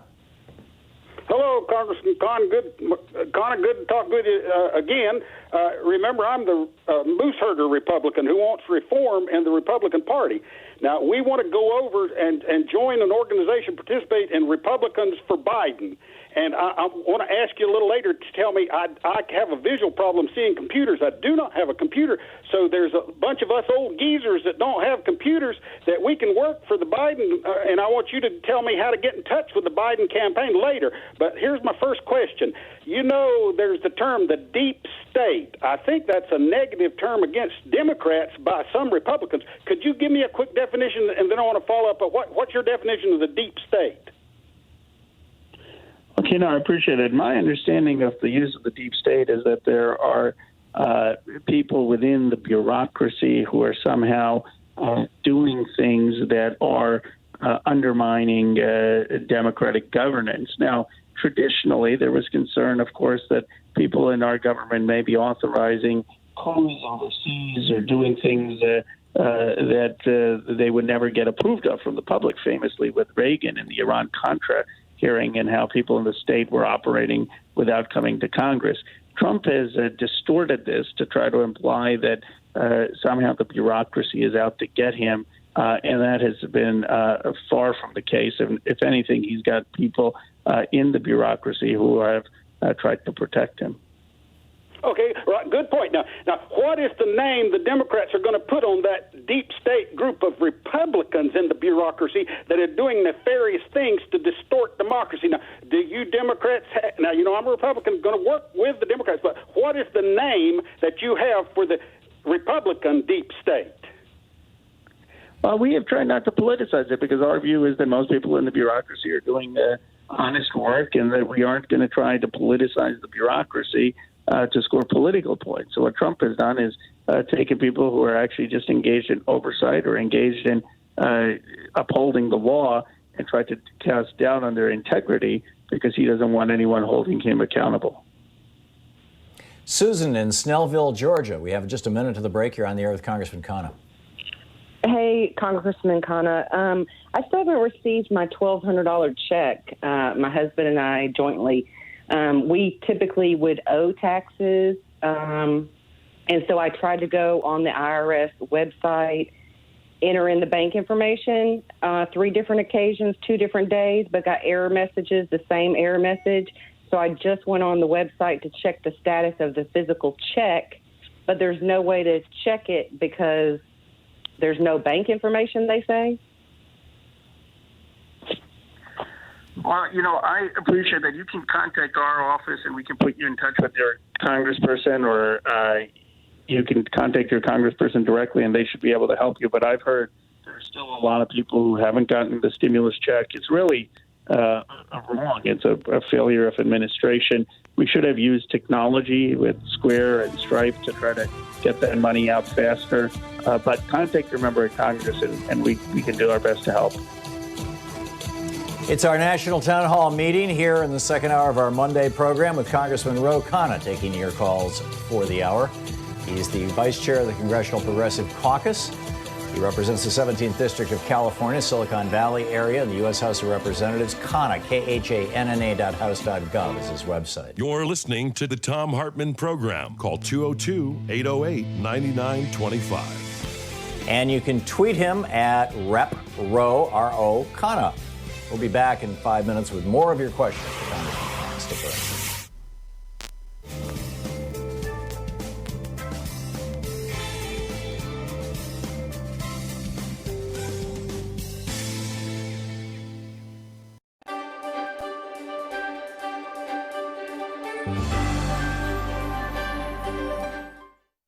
Our book today is Future War, Preparing for the New Global Battlefield by Robert, I believe it's pronounced Latif, L-A-T-I-F-F.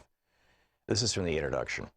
On a sweltering August day following weeks of heightened tension with Russia over its actions in Ukraine and Syria, and harsh words between the United States and China over actions in the South China Sea, and as workers are preparing to depart the cool of their air-conditioned Manhattan office buildings for the gridlocked highways and subways, several large electric power plants along the East Coast simultaneously experienced dramatic overspeed conditions in their large turbine generators. Plant operators are unable to stop the steam turbines, whose automatic control and data systems have been infected by sophisticated computer malware, and they catastrophically tear themselves apart, cutting power to large segments of the population and industries in the Northeast. Building systems shut down, hospitals switch to emergency generators, trains stop running, traffic lights cease operating, and Wall Street trading comes to a halt. At the same time, 1,100 miles to the south, a massive rocket sits fueled and ready to launch a critical national security satellite when an explosive-laden private aircraft flies at low altitude into the Cape Canaveral launch pad area and, despite repeated warnings, slams into the pressurized fuel tank and solid rocket motors, creating an enormous conflagration. Half a world away, elite commandos equipped with the latest high-technology equipment but unidentifiable as a national army attack U.S. and allied interests near areas of disputed territory. Thus are fired the opening shots of a new war. These hypothetical events represent a radically different style of conflict fought with new tools and against new and unfamiliar enemies. When most people think of war, they imagine soldiers doing battle with other soldiers, employing tanks, artillery, and other recognizable weapons. However, in this century, war has morphed into something we can scarcely recognize, and future conflicts will be qualitatively and quantitatively unlike those of the past. They will be fought using innovative and unusual weapons, many of which, because the technologies have both civilian and military uses, will be available to far more people who are far less skilled in their employment.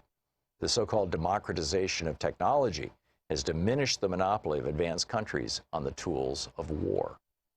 21st century armed conflicts often have no battlefield in the traditional sense. The concept of opposing armies clashing in deadly struggle but moderated by international conventions of behavior seems a thing of the past.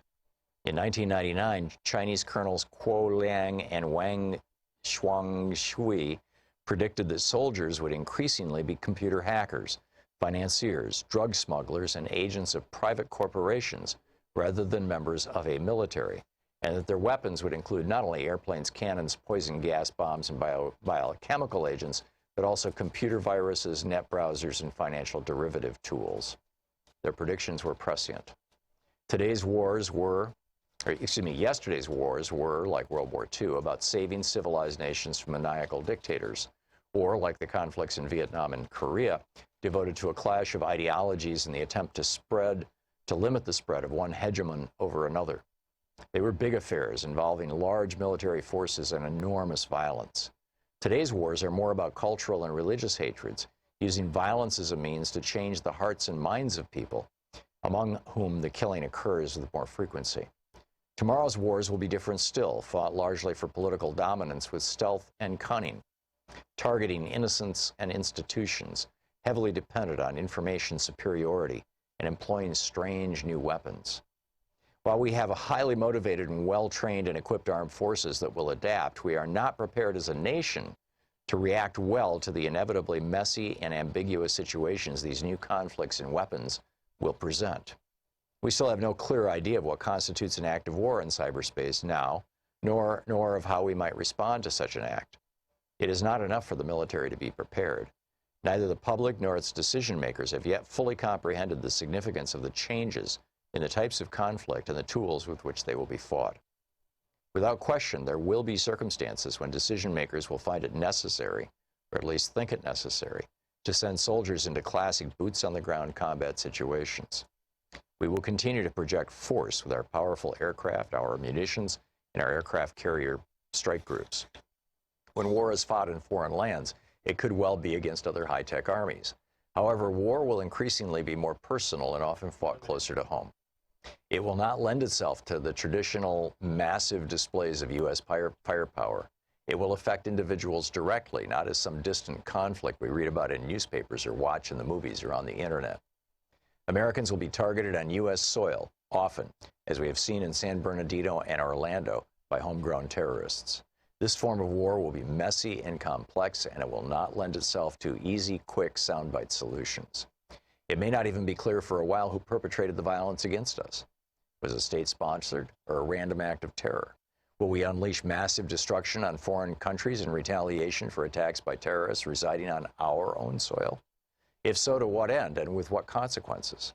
There are always consequences, whether they be the death or capture of our own troops, unnecessary civilian casualties, or the incitement of more violence. The book Future War by Robert Latif.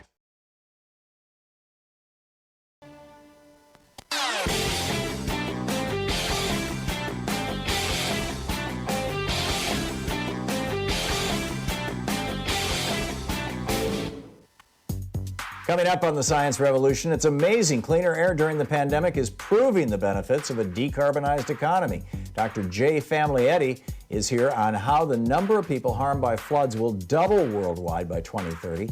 In Geeky Science, don't miss the 7 things that happen when you stop eating meat or eat less meat during this pandemic. And our fact of the week is about plummeting wildlife and extinctions. Check out the Science Revolution wherever fine podcasts are available.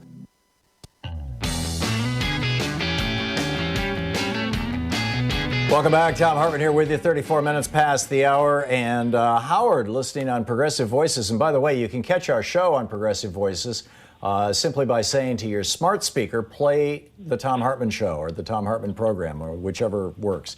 Howard, you're on the air with Congressman Khanna.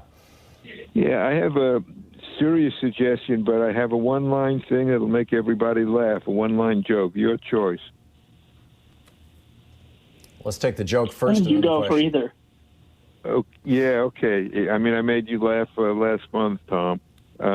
Trump is at his podium at a news conference. He says, I'm a genius. I know all about viruses. Reporter raises his hand and says, but, sir, this isn't syphilis. No good? Oh, okay. Howard, what's your question for Congressman Khanna? Yeah, the question is, I would make this thing like a Manhattan Project. In other words, you can't really go back to work safely until you have like a pregnancy test where you put a swab or saliva. So I would give $10 million to somebody who comes up with that, or the persons or group, $50 million for somebody who comes up with a treatment, and literally $100 million for somebody who comes up with a vaccine. You got to throw the book at, you got to throw everything at this, and those are the 3 things we need. Everything else is a compromise. Why can't we do something like that? Howard, actually, 2 points to that. I proposed for the White House, because they put me on this White House Recovery Task Force, and I proposed that let's do a prize for someone who comes up with a vaccine and have it free for every American, and we should pay $500 for everyone to get covered, which is about 2 times what someone would make to have a vaccine.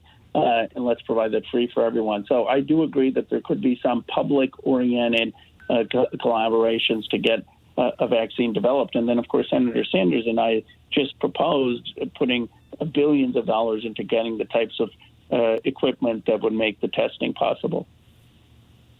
Charles in Miami, Florida. You're on the air with Congressman Khanna. Good afternoon, Tom. Love your show. And good afternoon, Congressman Khanna. My thing is this. I think Trump is the worst president, only because he's taking an approach where, he just feels like he's privileged and he can do anything he wants to do.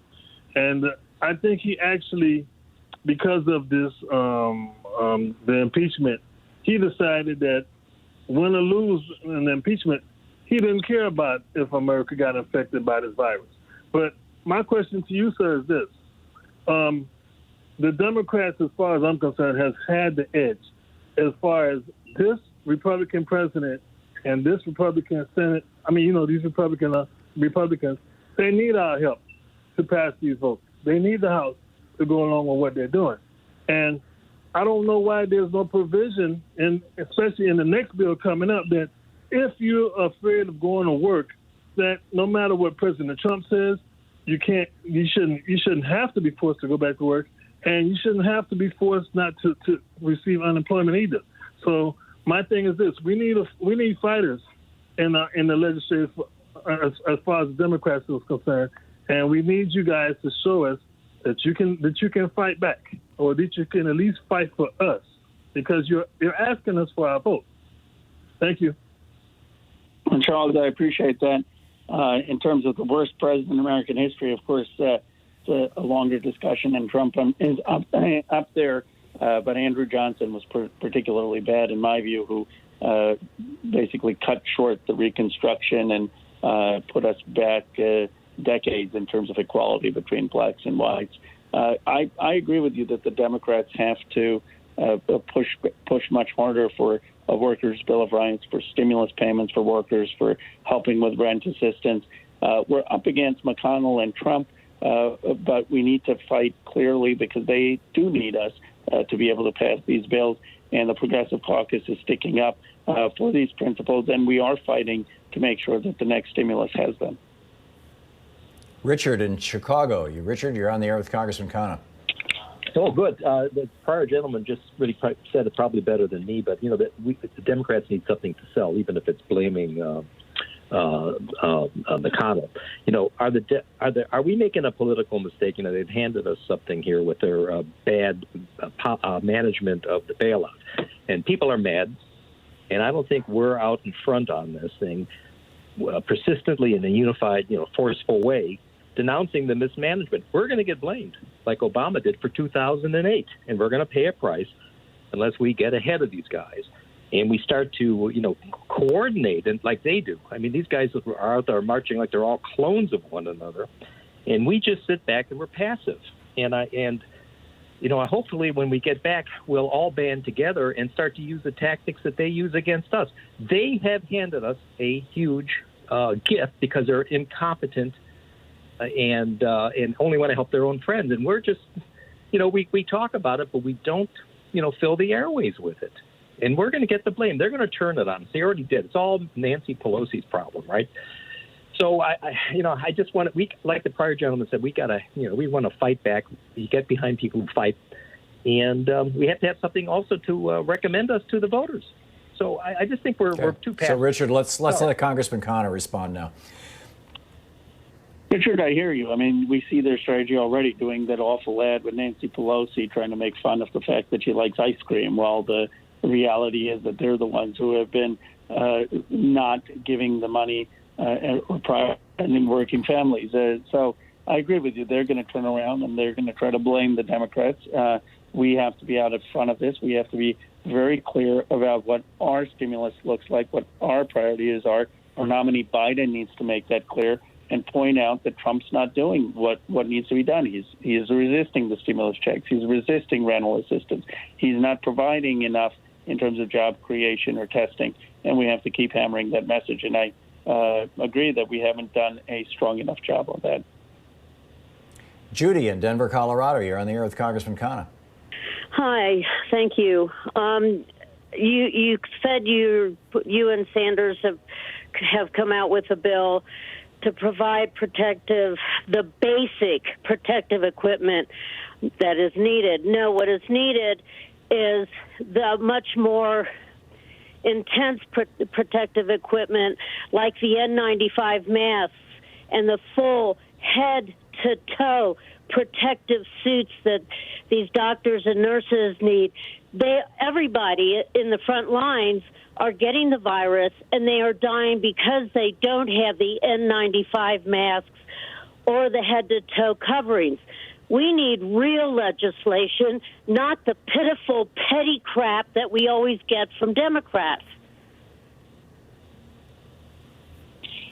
Well, I appreciate that. I'm not sure if I wasn't clear or not. Obviously, the legislation that Senator Sanders and I propose is going exactly to the N95 masks. It's going to exactly production of the head-to-toe body suits that you're talking about. It's going for swabs so we can have testing.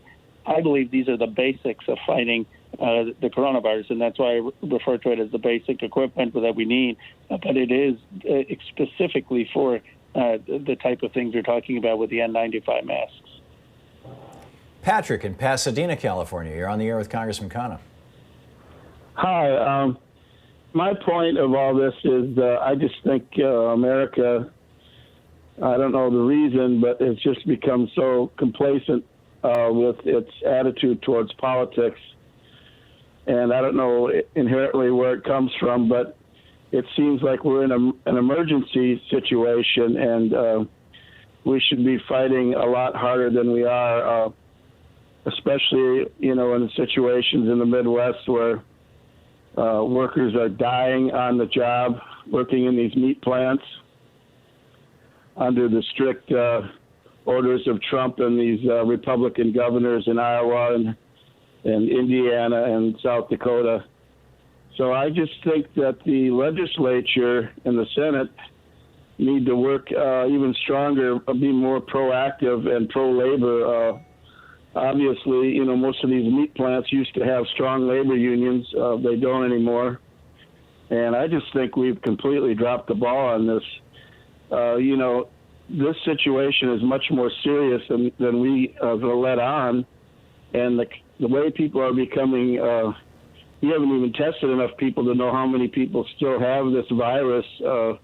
Patrick, let's let the congressman answer your question. It's a great question. Thank you.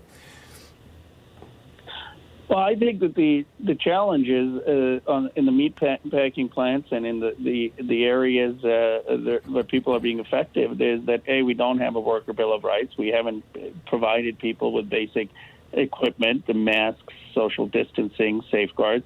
We haven't done testing. I mean, if they can get testing, which Speaker Pelosi turned down for members of Congress and staff, why can't they get that kind of rapid testing in our essential areas, in Amazon warehouses and meatpacking it? And we shouldn't be opening these places up and benefiting from them if we can treat people with basic dignity. Congressman Ro Khanna taking your calls for the hour. He's the co-chair, the vice chair of the Congressional Progressive Caucus.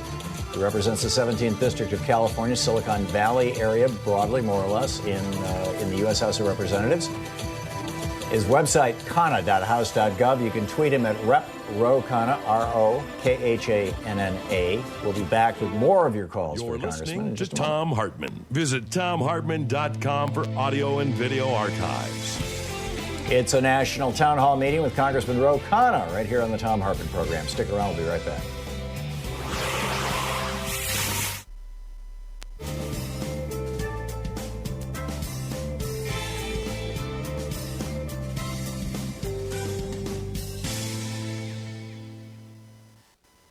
And welcome back. Jackie in Grass Valley, California. You're on the air with Congressman Khanna. Hi, Representative Khanna. I really appreciate you. I live in California, but not in your district. But I'm so happy for you. I mean, I'm just always glad to hear from you. So anytime you go on the media, I listen. And that's not really what I called about, but I do want to mention that Rachel Maddow has been doing some remarkable investigative journalism on this pandemic issue. And she brought up how poorly the CDC has been behaving with this Redfield guy running it. And it caused me to do a little research on him. And he has a really sketchy history of science anyway. I don't know, he's just another one of those great Trump people that he gets on. They call him the MAGA whisperer. But he has been so poorly. He has not represented us during this pandemic. We are the world record in deaths and infections. I just would like to know if is anybody doing any oversight on this mess. It's a mess. Trump has turned this whole country into a mess, but I'll shut up. Well, it is a mess, and it's frustrating, and it's going to now have about 100,000 deaths just in this phase one. And it's very, very sad, and a lot of it was preventable. I mean, it was preventable if we had sheltered in place earlier. In my district in Santa Clara County, they sheltered in place on March the 15th. The CDC said that if other states had followed that lead, they would have had 80% fewer deaths, but there was no national leadership. We could have had the World Health Organization test. We could have put more funding early on in terms of anticipating the manufacturing bottlenecks and pushed for that. But there has been a total complacency, and we're paying the price. And I do think the Congress needs to continue to have oversight, and we need to learn all of the mistakes that were made. Marty in Evergreen Park, Illinois. You're on the air with Congressman Khanna. Hey, Tom, thank you for taking my call, and thank you, Congressman. Guys, right-wing media is propagating the story that the coronavirus that is causing COVID-19 originated in a Chinese lab. Are you aware of any facts or proof of those allegations, and what do you feel of the consequences of relaying such false information or fabrications of the origins of this virus? I don't know what the facts are. What I think is it shouldn't be dictated by politics. I mean, right now you have the president and the people around him basically wanting to run an anti-China re-election campaign. And I'm concerned that we ought to, as Democrats, not fall into the bait of who can be more negative on China than the other candidate. Obviously, China hasn't been fully transparent, and we need to have the facts come out. And if the facts show that it was created somewhere, they should come out. But what shouldn't happen is the demonization and stoking of fear for political ends, and that's what's currently taking place. Do you think that that's self-limiting, Congressman? Do you think that that's going to blow up in their faces? I do if we respond correctly. If we try to be the party that says, no, we're just as negative on China too, and Trump is weak on China, then I think it won't. But if we have a more aspirational vision of how to solve global problems, you need also global cooperation, and that we're going to work to bring the countries together where we can, recognizing differences to solve pandemics. I think that's the winning message. Thank you.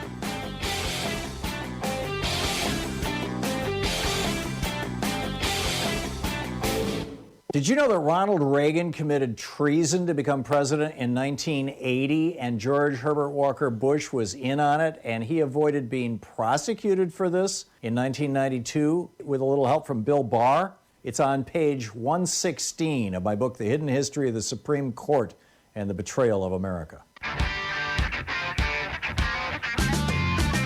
Welcome back. 10 minutes before the hour, Congressman Ro Khanna doing a national town hall meeting here on our show, talking to you. Danny in Felda, Florida, F-E-L-D-A, is that right? That's correct, yeah. And first of all, thanks to both of you for what you're doing. I really appreciate it, and I sincerely do.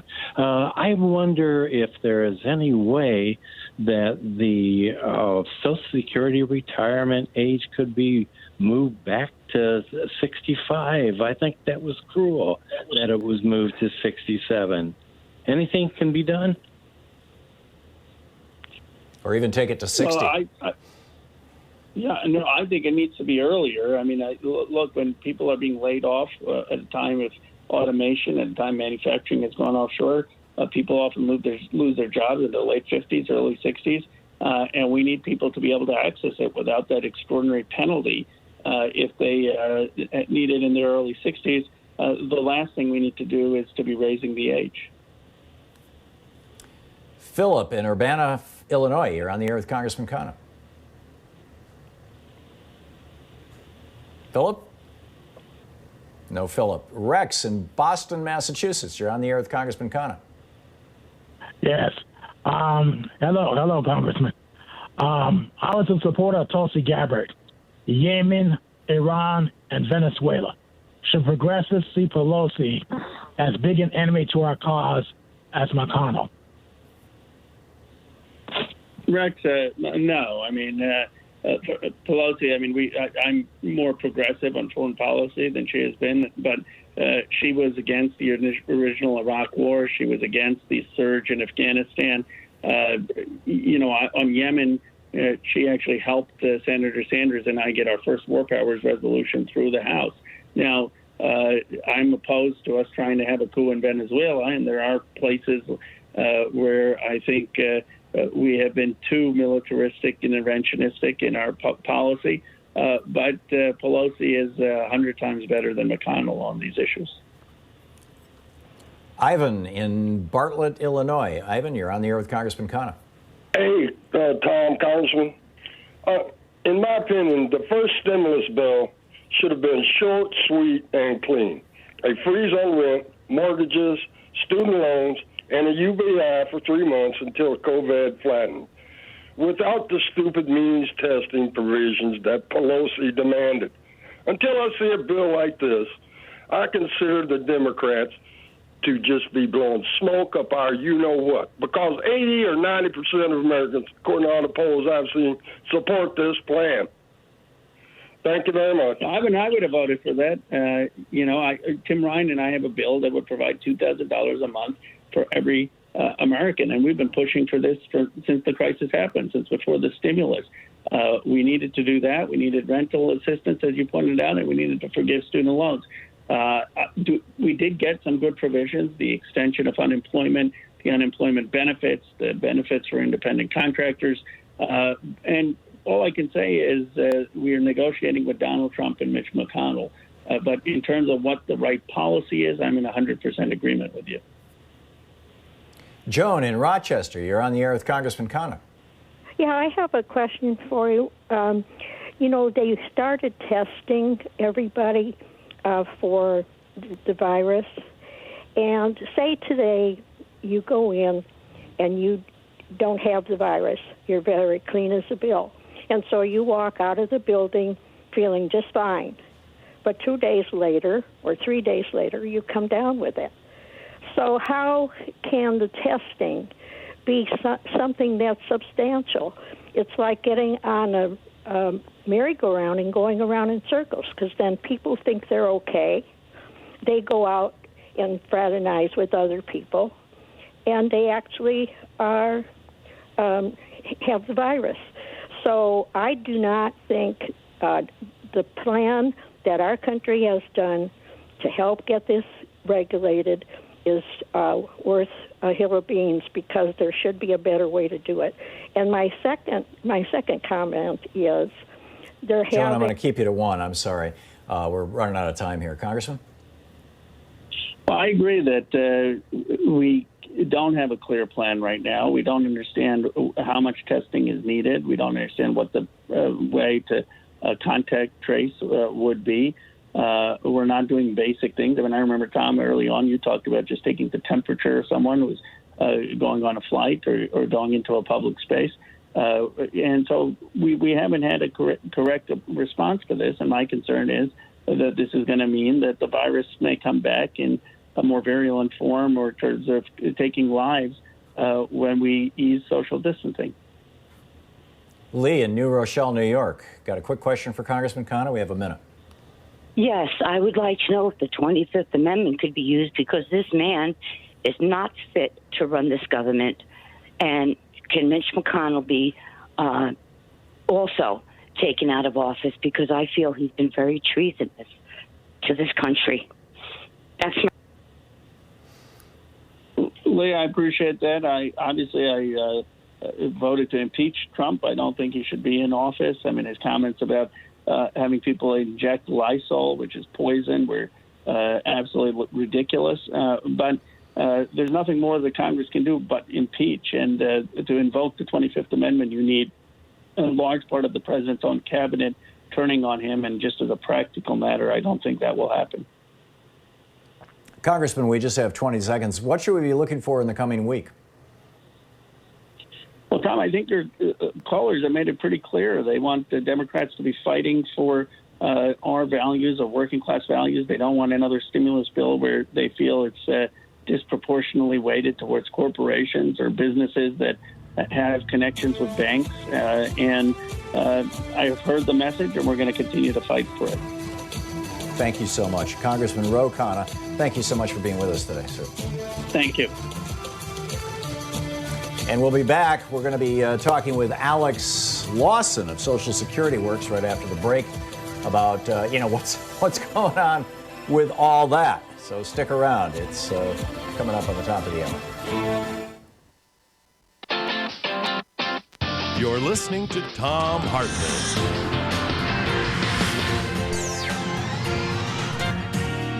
Matter with the post office. We say fight back!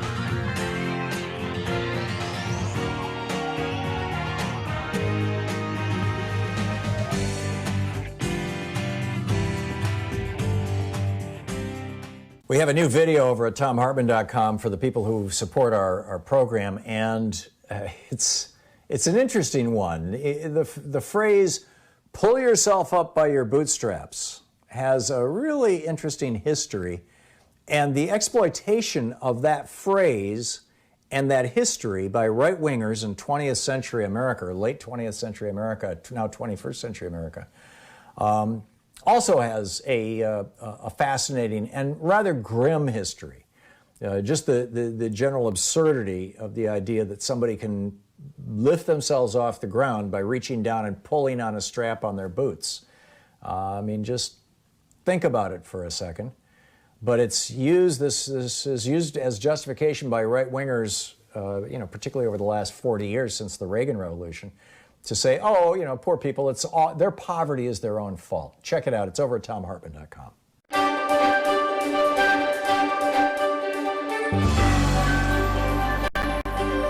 Book Club today, we're reading from Ralph Nader's new book, How the Rats Reformed the Congress, a fable. It's fiction.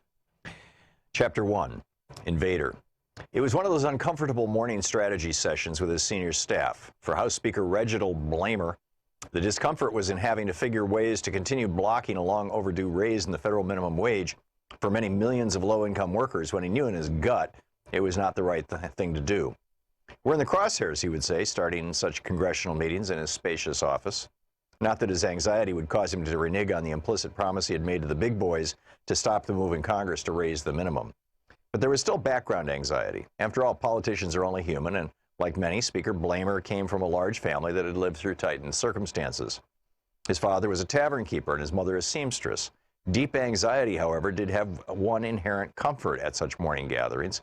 It tended to work in mysterious ways to overcome his morning constipation, the constant bane of the Speaker's existence. Holding down 30 million workers, including among them many conservative voters who, when adjusted for inflation, were making less today than workers in 1968, bothered the very private, self-censored, psychosomatic recesses of the Speaker's conscience. And so, not surprisingly, Speaker Blamer felt the onset of a solid bowel movement. He excused himself and repaired to his large private bathroom. As he sat down in the broad porcelain toilet, he felt that the expected discharge would be ample and prompt. No straining today. After quick breaks of wind, the Speaker heard a sound inside the toilet, but it wasn't from his bowels. Lifting himself up a bit, he looked down and saw the head of a mostly submerged black rat closely eyeing his bottom. Yow, yow, yow, bellowed the Speaker as he straightened up and slammed the cover down. Alarmed, the staff rushed to the bathroom door to respectfully call, "Speaker Blamer, are you all right? Do you need help?" They dared not open the door. The Speaker did not tolerate any exposure of his privacy, especially being seen in his corpulent native suit. Another more normal person might have replied, "Yeah, I'm okay, it's just that there's a rat in the toilet bowl." But Speaker Blamer was not a normal person. He has had to be super cunning to get to his present situation in life. Being cunning means that you can instantly sense danger, being as alert as, say, a rat. And Speaker Blamer was already imagining the deriding headlines in the late-night show jokes if he disclosed what really prompted his impulsive cries of sheer terror as he leapt from the throne. So he replied, "Nothing much, boys, just one of those sudden spasms I get once in a while. Sure comes on fast, it goes away fast, too. I'll be right out." Rejoining the staff at the head of the conference table, albeit full of gas and undischarged wastes, the Speaker went through the checklist for crushing the hopes of the downtrodden multitudes. His chief of staff reviewed the usual elements of the campaign against workers. First off, the Speaker will say, "I always thought that if you raise the price of anything, you get less of it. The proposal to raise the minimum wage is a job killer." "Good soundbite," said his research assistant. The Speaker nodded gravely, but when he heard the word bite, he silently winced. The operations assistant counted off the usual reliable economics professors who could supply objective warnings about losses of jobs in recession. The Fast Food and Big Box Retailer Association had begun a large ad buy on television and radio with the announcers' stentorian voices of dire gravity. The K Street lobbyists were already in action on Capitol Hill, marshaling the corporate PACs to make sure this drive was on the front burner, hinting to legislators that their employers might see this as a litmus test for their donations. Op-eds, letters to the editors, and editorial condemnation of economically disruptive higher wages and layoffs was already in the pipeline. About to burst, the Speaker could not wait to end the meeting. "Okay, fellows, you seem to have the situation well in hand. It's not the first time we had to fight off this wage grab. Get to work."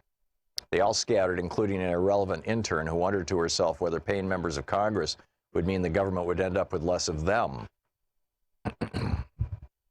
Paying members of Congress more, excuse me.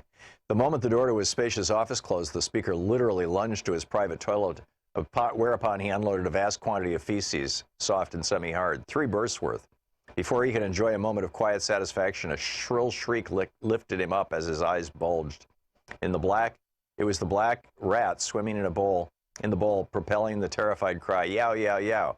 Again, he slammed down the toilet seat, kept his hand on the flush toilet handle, gritting his teeth as if to say, on the way to oblivion, you dirty rat.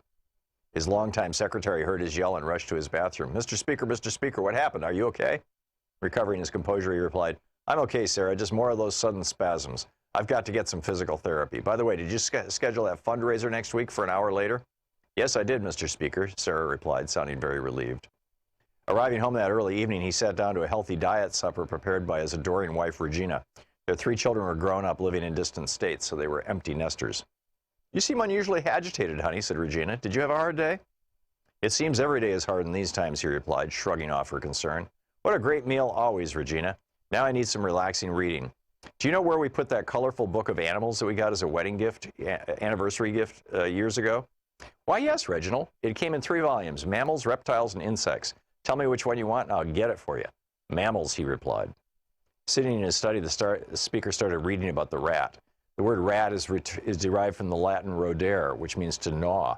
Rats produce litter several times a year with high infant mortality. If seen as weak, newborns are eaten by their parents and their stronger siblings. Over the centuries, rats have developed uncanny abilities to survive dangers everywhere, especially those produced by their close proximity to humans, whose detritus and garbage ironically provide the means by which they prosper and create new nests. Rats live everywhere, underground, in sewers and buildings, etc. Ralph Nader.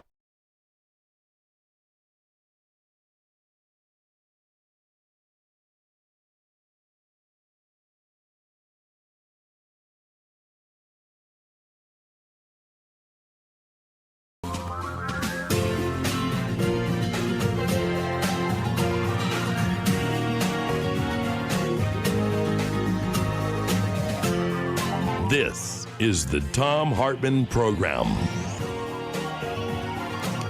Welcome back. Thom Hartmann here with you. One of the big problems that we have right now in the United States is that with 30 million people being thrown out of work and the United States being literally the only country in the developed world that ties your access to health care to your employment, we have 30 million people. We don't know how many of them are insured or did have, health insurance, but we got a lot of people, without health insurance right now. And we got to do something about this. On the line with us is Alex Lawson, the executive director of SocialSecurityWorks.org and StrengthenSocialSecurity.org. His Twitter handle is ALAW202, ALAW202. Alex, welcome back. Tell us about what the problem is and what the possible solutions are. We have 19 Democrats apparently working on this thing. Definitely. Thanks, Tom, for having me on, as always. So you laid it out exactly right, because we are the only country amongst our peers who have created this system that does not provide health care to everyone in the country, and to those who it does, it oftentimes underinsured, but it definitely makes a lot of money for some private health insurance CEOs and definitely for Wall Street. What we're seeing now with the COVID crisis, public health emergency, is just how bad the system is for public health.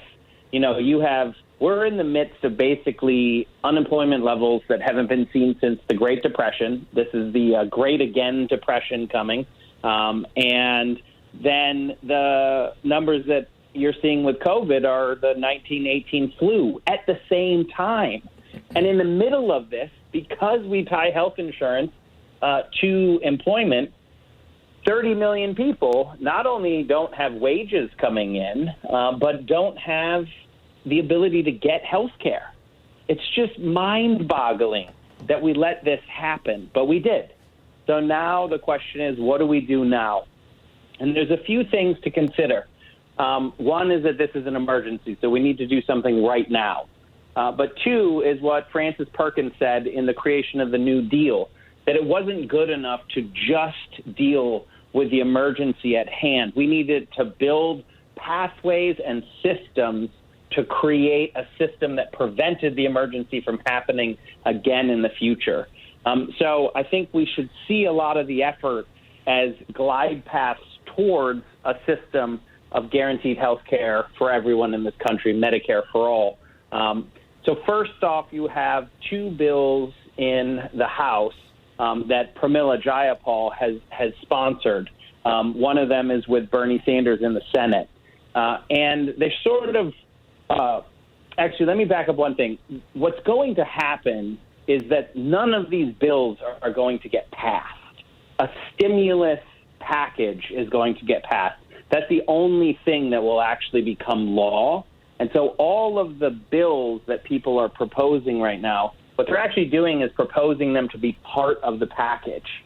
And that also means that you can take pieces of them, you can combine two bills, and put that as part of the package. And I think that that's what the idea behind these two are. What Bernie Sanders has said is quite simple. Medicare just covers the costs for people. If you have insurance, Medicare is going to cover all of your co-pays, all of your out-of-pockets. You don't pay anything. And that way, no one doesn't access care because of cost during the crisis. So if you have insurance, no more co-pays. And for anyone who doesn't have insurance, all of their costs are covered by Medicare. It's pretty simple. So, Alex, forgive me for sounding like a Republican, but how is that paid for? You know, in the time of crisis, we see how the government actually works. So, like when we buy tanks or, weapons of killing people, you don't pay for it because the government pay-fors are not real. Pay-fors are ways that you don't let good things happen. These emergency stimulus packages do not have revenue options on them, nor do they need them. It's sort of the all the people who shouted in our faces, but how are you going to pay for it? For so many months when we talked about how Medicare for All actually saves money. Everyone recognizes that in the middle of a pandemic, getting people health care is not a matter of pay for it or not. It's a matter of we will pay for it if we don't have health care for people. That will just be a pandemic that continues to rage out of control and grows. Yep. So that's one that's a couple pieces that we could pull into this package, just having Medicare pay the bills. The other part is actually getting people who've become unemployed onto Medicare. So they're actually, they would be on Medicare for the length of their unemployment. And at the same time, that also increases the federal money going to Medicaid, the match, which in D.C. parlance is called the FMAP. And it increases that a lot, trying to pull some of these states that have still not expanded Medicaid into an expansion of Medicaid in order to get more money from the federal government. All of those ideas are actually complementary. You can do them at the same time, and they work sort of sequentially as well. And then I do want to spend a second on one that is more controversial because it is, in many respects, a bailout to the insurance companies, which is the COBRA subsidy. COBRA, just to make sure everyone understands it, COBRA is not its own thing. All COBRA does is allow people to buy the insurance that they were previously covered with, but both the employer and the employee side, plus a 2% fee. That's all that COBRA is. It's just the insurance that you had and the ability to continue that forward. And a lot of people think of it as so expensive because they don't know how much their employer puts into the system. There's a proposal that has the most support is to actually just have the government subsidize people's COBRA so that they can keep the insurance that they have. And we don't oppose that idea because there's many people in this country, once you have your insurance, you know your doctors are in network. This is not the time to be throwing a curveball to people. Millions of workers who are finding themselves without jobs. That's why a lot of labor supports this COBRA subsidy bill. But we say it can't just be that. It has to be that plus something to cover all the millions of people who didn't have that employee-sponsored coverage in the first place. Yeah. Alex, we have just 50 seconds to a hard break. Are you proposing that Medicare right now pays only 80% of expenses. Are you proposing that for people who are unemployed, it pay 100% of expenses? And if so, how do we retrofit that to the existing Medicare program for everybody? I think that's a great question. The answer is Medicare would pay all of a person's bills so that if they're uninsured right now, so that no one has any reason for costs to keep them from seeing a doctor. And, I take what Frances Perkins said, she's the creator of the New Deal, the brains behind it, was that once people see that, it's going to dawn on them, why should costs keep people from the doctor for anything, not just for this public health emergency, but for all things? There should be no out-of-pocket cost. Yeah, brilliant. Alex Lawson, socialsecurityworks.org, and also We Act Radio in Washington, D.C. Alex, thanks so much for being with us again. It's always great talking with you. Thanks, Tom. Yep, have a great afternoon. We'll be back with more of the news of the day and your calls in just a moment. It's 15 minutes past the hour. This is the Thom Hartmann Program. The Pope just wired money to a group of struggling transgender sex workers. Honest to God, this is great.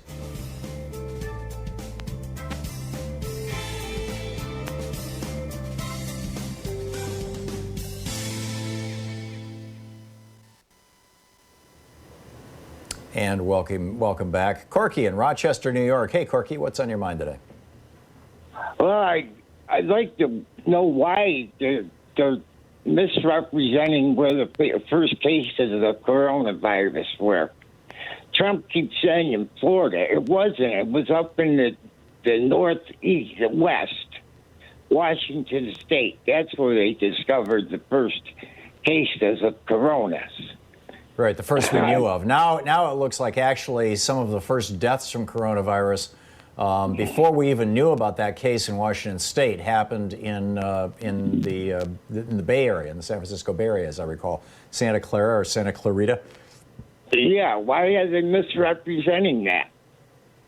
I don't know. I haven't heard. Of course, I don't listen to Trump very much, but did he actually say that this all started in Florida? No, it was the government itself that said that. Oh, really? Yeah, but that falls right in line with my prehistoric virus theory, that it came out of the ice melt. Yeah, except that they've got the genome of this thing, Corky, and you can see, when a virus infects an animal for a long time, the virus and the animal exchange little bits of DNA. The so-called junk DNA that's, something like 80 or 90% of the entire human genome is mostly ancient viral and bacterial infections that we have had. We've acquired, immunity or the ability to coexist, and it gets passed along in our genes. The viruses do the same thing. And this virus clearly indicates that it came from a bat. Now, I suppose the debate right now that Trump is trying to have is, was that bat in a wet market, or was that bat in a laboratory that was, examining viruses the bats were carrying around? And, I think that it frankly doesn't matter, and I don't care. But Trump is trying to hang his reelection on that by, trashing that. But it was not a manufactured virus, and it was not an ancient virus that was thawed out of the ice. But those are coming, Corky. I mean, those are coming. You know Chris Cuomo? I don't know him personally. I know he is. You're talking the CNN anchor who's the brother of the governor of New York. Yeah, we've been following his progression through the virus. But he just had a blood panel done. You know what a blood panel is, right? Yeah, I do. Yeah. And it was all over the place. Nothing was recognizable in it. which tells me if you've never seen it before, then it didn't come from what we have on this planet. So no, it just means that humans have not interacted with this. There are thousands of viruses and hundreds of coronaviruses that have been identified mostly in bats, because bats have a very, very tolerant immune system because they're the only animal that can fly. Apparently that is why. And they carry these viruses, and it's just very rare that those viruses jump into the human population. They have to have typically a small mutation to make them pathogenic, with regard to us. And so that's what's going on, Corky. And the more we burrow into areas where humans haven't been before and expose ourselves, this is exactly what happened with Ebola and with Lassa virus. I mean, there's just a bunch of these things where, because our population is growing so much, it's because we're so indiscriminately destroying the biosphere, the environment. We are encountering old viruses and living, still around now viruses that we just have no immunity to. So that's the way it is. It's coming up on 20 minutes past the hour. We'll be back with more of the news of the day and your calls in just a moment. Our 1 hour free podcast recaps our show, and it's available wherever fine podcasts are found. And we have the full 3 hour podcast available over at thomhartmann.com if you want to really support our program.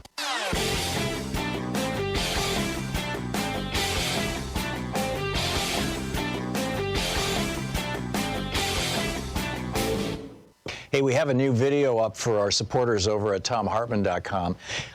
It's about Steve Wilson and Jane Aker, who were guests on this program back in the early 2000s. A couple of reporters for a Fox television station down in Florida who put together an investigative report on bovine growth hormone that Monsanto tried to squash. The Fox station told them that they had to actually lie on the air, saying that there was no health risks associated with GBH, what's now called RGBH. They refused to lie. They got fired. They appealed. They went to court. They won a judgment against the Fox station. And then the Fox station appealed that, and the appeals court said, no, it's okay for a TV station to order their reporters to lie on the air. And that's been the law ever since, since 2002, 2003.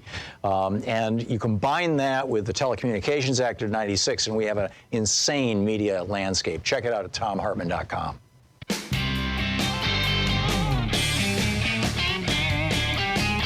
Welcome back. Thom Hartmann here with you. I mentioned just very, very briefly as we were hitting the break, the Pope has a guy who works for him. He's a cardinal. His name is Konrad Krajewski, works in the Vatican, and his title is Papal Almoner, which is a fancy way of saying distributor of alms, of donations, on behalf of the Pope, personally.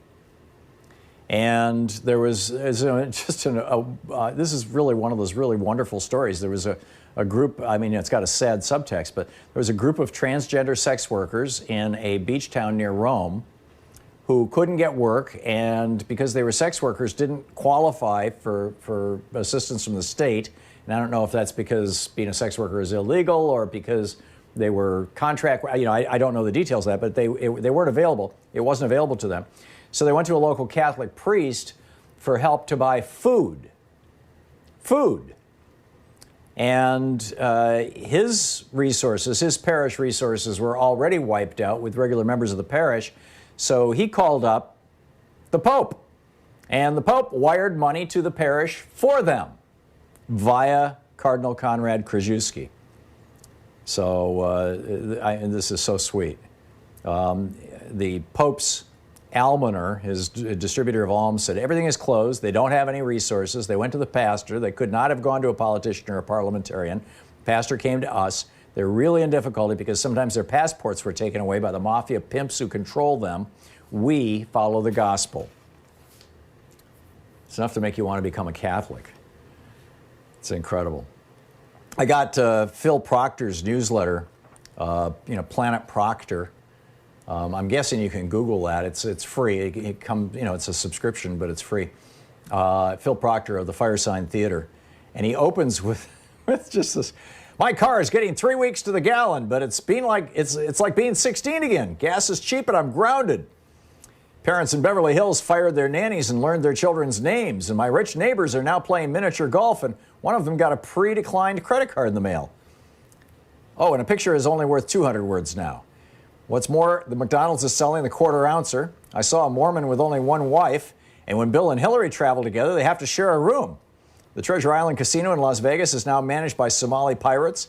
A truckload of Americans was caught sneaking into Mexico, and Angelina Jolie had to adopt a child from America. That's kind of a, I guess that's what comedy is. He says, I was so depressed last night thinking about the economy, war, jobs, my savings, Social Security, retirement funds, etc. I called the suicide hotline. Got a call center in Pakistan. When I told him I was suicidal, he got all excited and asked if I could drive a truck. But, oh, jeez. I'm going to stop right there. But anyhow, Phil's, a little light levity, right? That said, some of the other stuff that's in the news is, pretty concerning. 34 days inside, this Phil Ruckert wrote this for the Washington Post, 34 days of pandemic inside Trump's desperate attempts to reopen America. And he talks about how this economist, Kevin Hassett, in the White House, in the Trump White House, they didn't like this University of Washington model that predicted that, more than 1 million Americans might die. And so they created their own. But they're not public health experts, and they have no idea how diseases transmit. So these economists created one based on, basically opening the country back up. Right. This is a former senior administration official briefed on the data, called it a catastrophic miss. Phil Ruckert writes, the president's course would not be changed, however. Trump and Kushner began to declare a great victory against the virus while urging America to start reopening schools and businesses.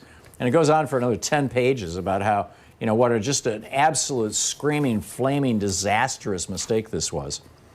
Another piece over at Daily Kos by Hunter, the headline, Trump's team didn't believe pandemic experts, and so they gambled on their own predictions. It's basically the same story. Even at the end of March, Hunter writes, Trump and allies were still dismissing predicted death counts and claiming a rapid reopening was likely. This White House advisor, this is Kevin Hassett, with no background in infectious diseases, made his own analysis, which predicted deaths would, quote, peak in mid-April and then drop off substantially with far fewer fatalities than initially foreseen. Unfortunately, we have many more fatalities. Robert Reich today, writing over at The Guardian, Donald Trump's four-step plan to open the economy is brutal. Step 1, remove income support, in other words, unemployment, so people have no choice but to return to work. Step 2, hide the facts. Only 6.5 million people have been tested out of 200 million adults in the United States. And you really, healthcare workers, for example, need to be tested every day. Florida has stopped releasing medical information about who's dying. The White House has blocked Fauci from testifying. Then step 3, pretend it's about freedom. Trump called on citizens to liberate Michigan. And, it's just nuts. Attorney General Bill Barr says it's about freedom. He's going to find out if there are any states that, quote, could be violating the constitutional rights and civil liberties of individual citizens. Step 4, shield business against lawsuits for spreading the infection by forcing people to go back to work or opening their businesses in unsafe ways. And then finally, the biggest obstacle to reopening the economy, Robert Reich writes, is the pandemic itself, and they're trying to ignore it. It's nuts. Back with your calls after this. To the Thom Hartmann Program. Call 202-808-9925. Oh, and I got to tell you about Robert Kaldek when we come back. I'll do that very quickly, and we'll pick up your phone calls. It's 28 minutes. We're coming up on 28 minutes past the hour.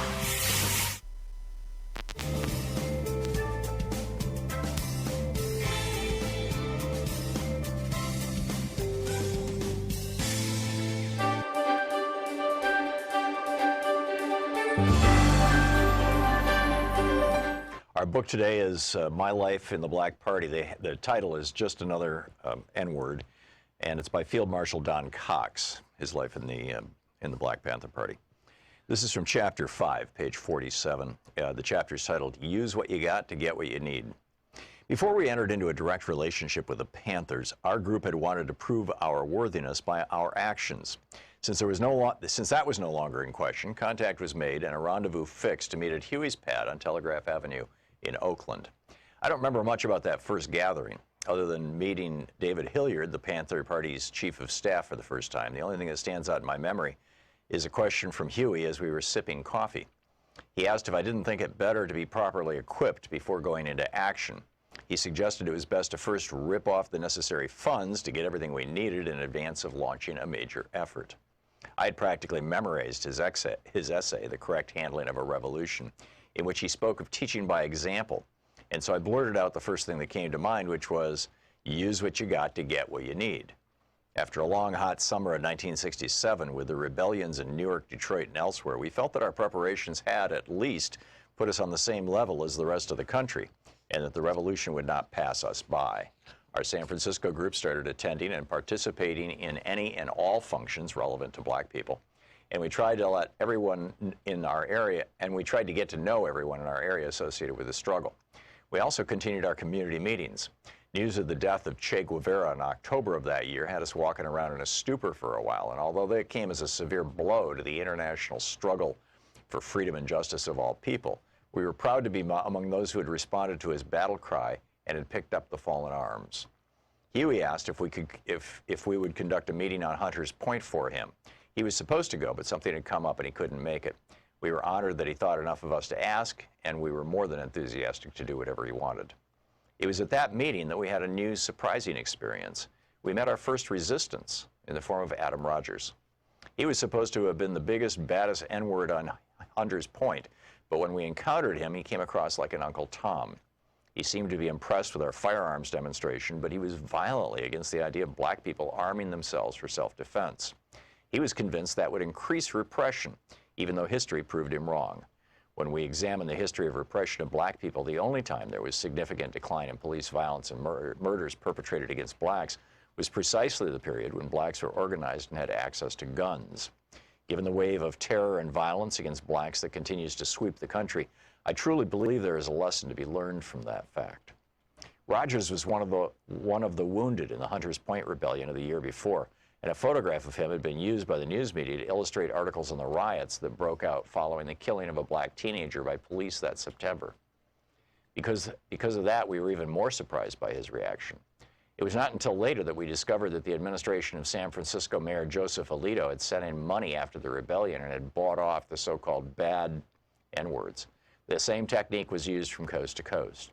Despite Rogers, most everyone seemed to like what we had to say and really related to the firearms demonstration.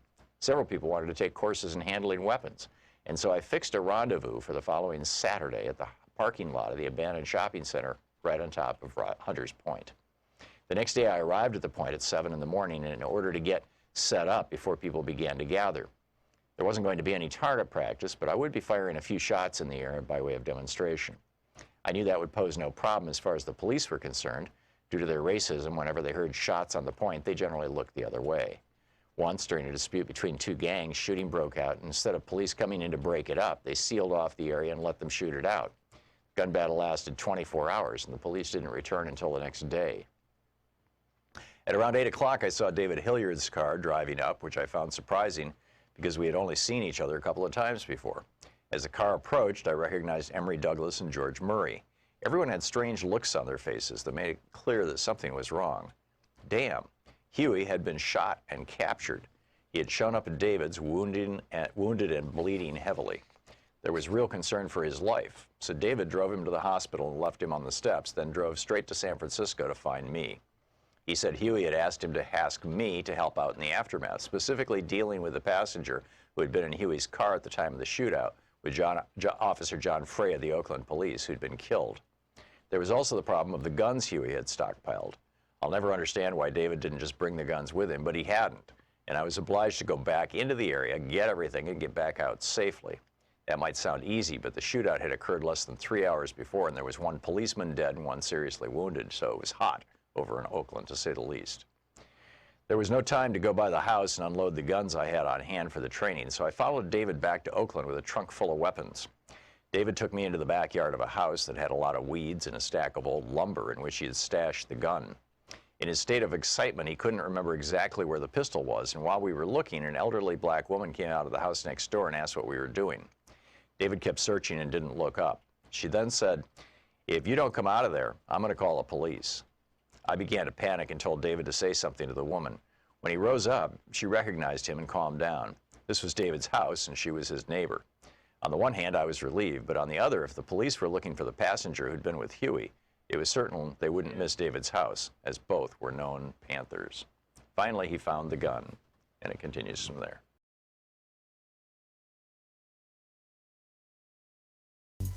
Coming up on the Science Revolution, it's amazing cleaner air during the pandemic is proving the benefits of a decarbonized economy.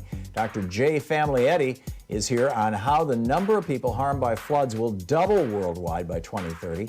In Geeky Science, don't miss the 7 things that happen when you stop eating meat or eat less meat during this pandemic.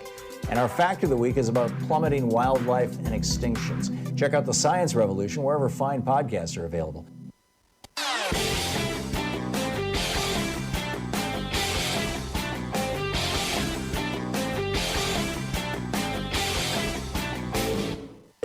We have a new video over at ThomHartmann.com for the people who support our program, and it's an interesting one. The phrase, pull yourself up by your bootstraps, has a really interesting history, and the exploitation of that phrase and that history by right-wingers in 20th century America, or late 20th century America, now 21st century America, also has a fascinating and rather grim history.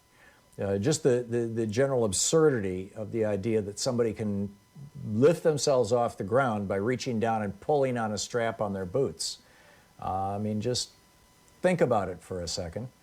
But it's used, this is used as justification by right-wingers, particularly over the last 40 years since the Reagan Revolution, to say, oh, poor people, their poverty is their own fault. Check it out. It's over at ThomHartmann.com.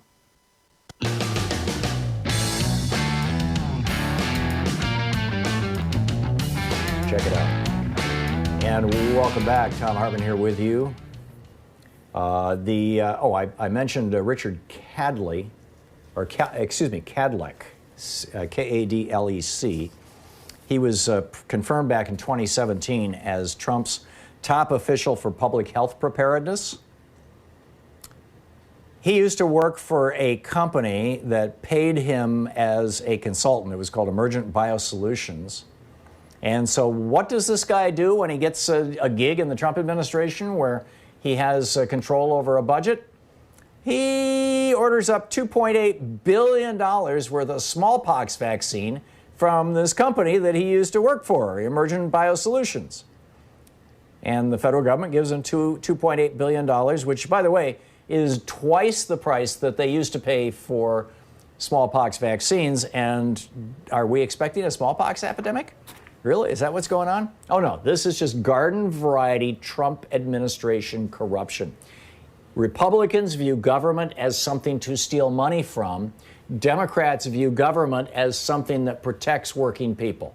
It's really just that simple. You can just boil it down to that. Aaron in Santa Fe, New Mexico. Hey, Aaron, what's on your mind today? How you doing, Tom? Good. I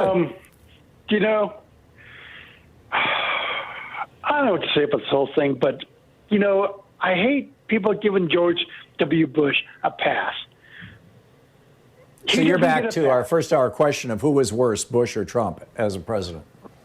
They were horrible. Both horrible. Yes. I mean, Bush... And neither one of them was elected by the majority of the people, by the way. Trump took it, Obama took it up to 18,000 of the Dow.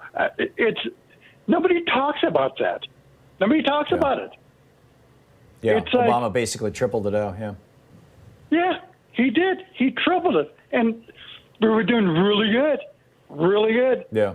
But it's like nobody talks about it. And it's like... excellent. Go ahead.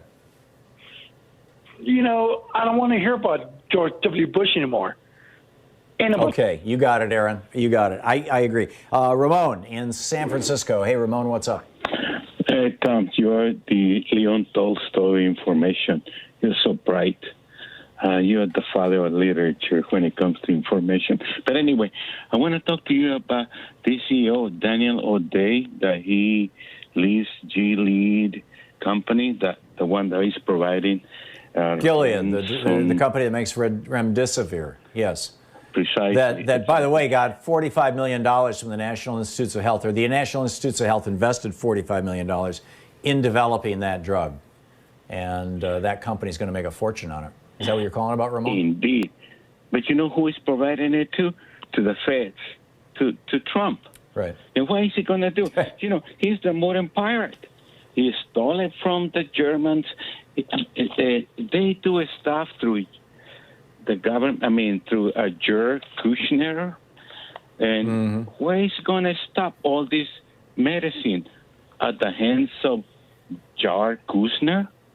He's going to... Yeah, well, and Kushner still has millions and millions of doses of chloroquine and hydroxychloroquine and zithromycin that they loaded up on back when the phony doctors on Fox News were promoting this stuff, and Laura Ingraham came over to the White House and did a PowerPoint presentation for Donald Trump about how wonderful it is. Laura Ingraham herself, no medical professional.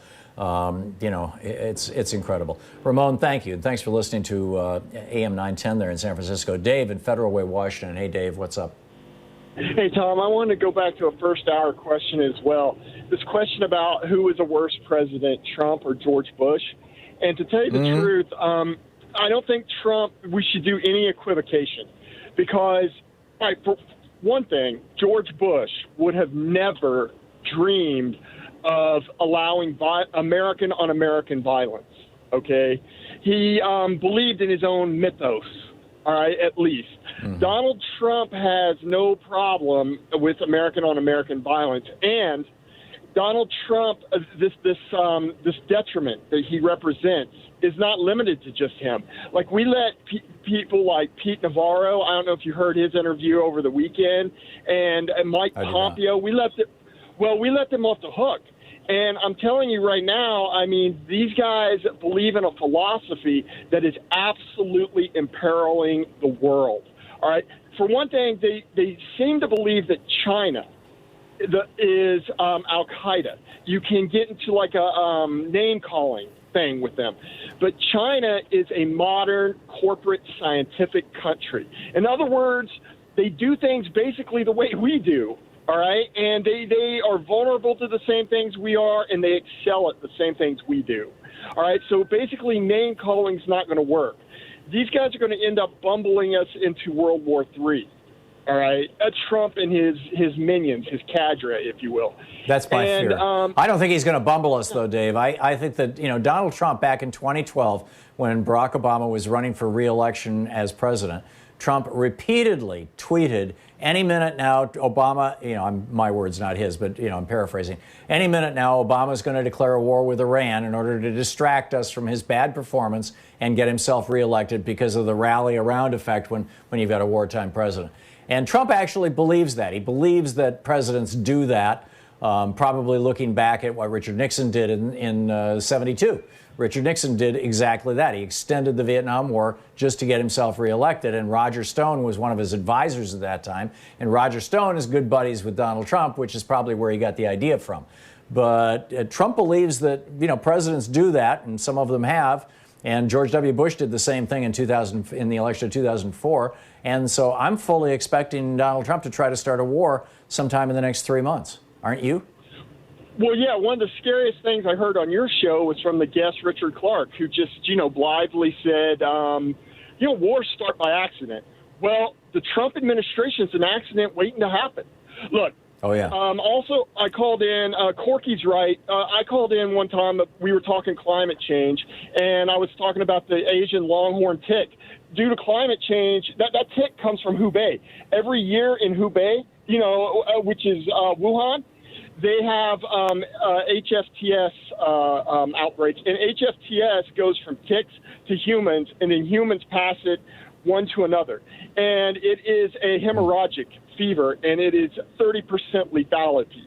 Now, we are eventually going to experience this in America. We are going to experience the outbreaks they have annually, all right, on HFTS. And it is it's related to climate change. Now, since it came from Hubei, I could see Trump, saying it came from a lab, and I could see China really escalating. They're going to start following the Russian model, and the Russian model is a Western model of warfare that they learned out fighting Nazi Germany.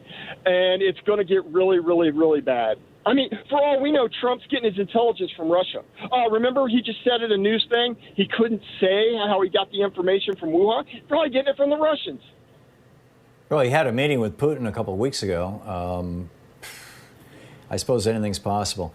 Yeah, it's grim stuff. Dave, thank you for the call. Heidi in Bellevue, Washington. Hey, Heidi, got a minute to the break. What's up? Hi, Tom. You mentioned that a runner had bumped into Louise and you'd been exposed. Well, what I had a neighbor spit on me.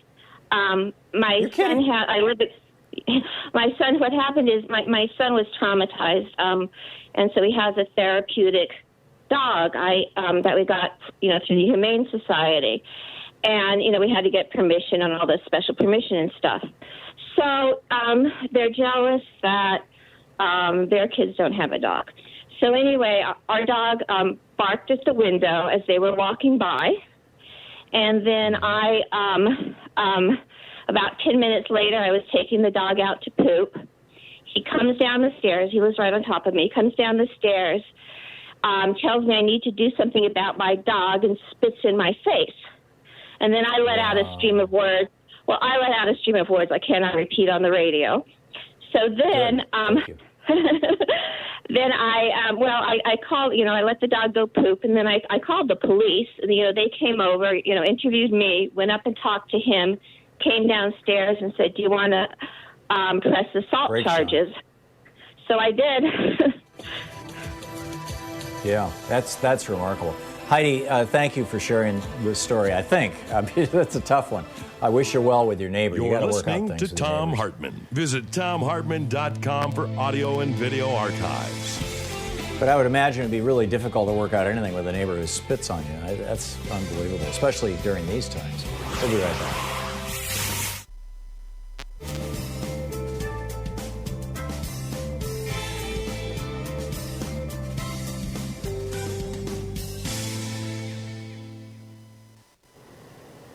And welcome back. William in West Los Angeles. Hey, William, what's up? Hi, Tom. Just qualifying, my favorite, would have been Warren, Sanders, Warren, either way. That said, we've got to go with Harris. I'll tell you why. I mean, in terms of this statement always drives me nuts. Black people are not a monolith. We are a monolith. My gosh, Obama's listening to rap music and R&B music in the White House. It's culture. And if we do not get Harris, as much as I adore Warren, I assure you we lose the black vote, we lose the Supreme Court, we lose our democracy. And the difference with us and the GOP is those guys, they recognize strategy, and so do black people. The GOP knew that this guy was not fit for office. But, hey, he's getting $2 billion in free advertising, so, we better go with him. Even Ted Cruz, his family's name, his wife being besmirched, this guy, grovels up to him. The bottom line is we got to think strategy. We can't fall in love. We got to fall in line. And if we don't get this, we don't get the Biden-Harris ticket, William, I think that you are massively underestimating how thoughtful and how pragmatic most African-American voters are in the United States. I'm African-American.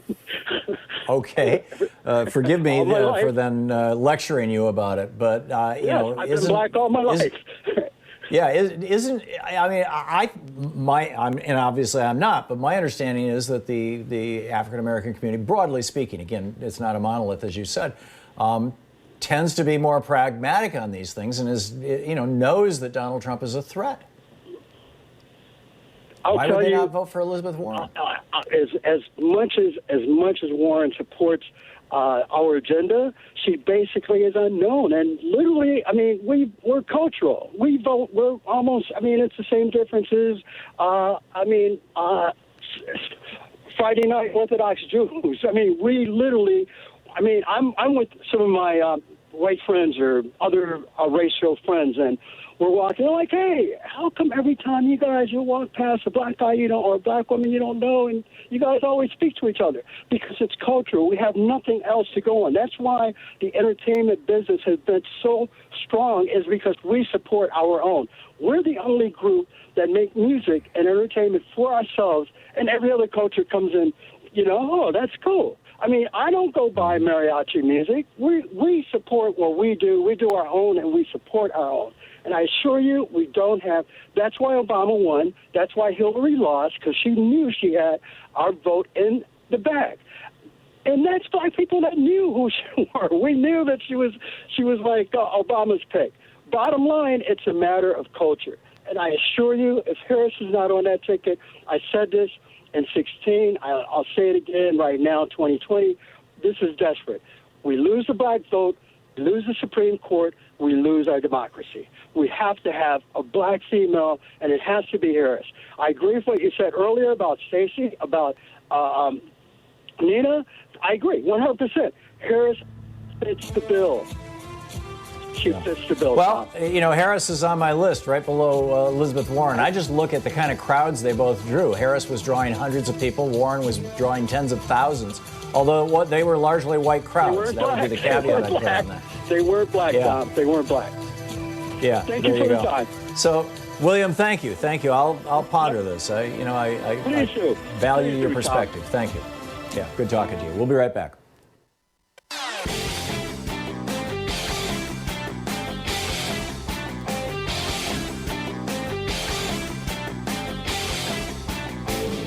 Did you know that Ronald Reagan committed treason to become president in 1980, and George Herbert Walker Bush was in on it, and he avoided being prosecuted for this in 1992 with a little help from Bill Barr? It's on page 116 of my book, The Hidden History of the Supreme Court and the Betrayal of America. Welcome back. Thom Hartmann here with you. Susan in San Francisco. Hey, Susan, what's up? Hi, Tom. Good day to you. Listen, earlier today, you talked about your wife getting brushed by a runner. And he was a few inches from her, and he was a foot and a half from me. I mean, it was crazy. I know, Frankie. However, my wife, who lives in a separate town for both SIP right now, is very upset because she watches runners going down her street every day, all day long. It's like a boulevard, and they'll be spitting, and they're blowing their nose onto the bushes and things. And her biggest complaint, though, is that they're not wearing masks. They don't even seem to be aware of that. And the second part is that dogs are being walked, and our dog is her therapy dog, and he goes up some bushes, and she's pulling him out of the way. She's trying to take him into the middle of the sidewalk or the street, because she's so paranoid of that issue, of all those body fluids coming out and being spewed all over the street. And how long is that going to last on a bush or or non-porous surfaces? A day or two probably. And I'm with you, Susan. These runners are a menace, and at least the runners who don't wear masks. And 9 out of 10, it's probably inconvenient for a runner to wear a mask because they have to breathe a lot, and breathing through a mask can be difficult. But in fact, I don't think I've seen a single runner with a mask here in Portland, and I've seen a lot of runners. Every day when Louise and I go for a walk, we run across some runners. But usually they'll give us a 10 or 15 foot detour, and if they don't give it to us, we have advance warning and we can step out of the way.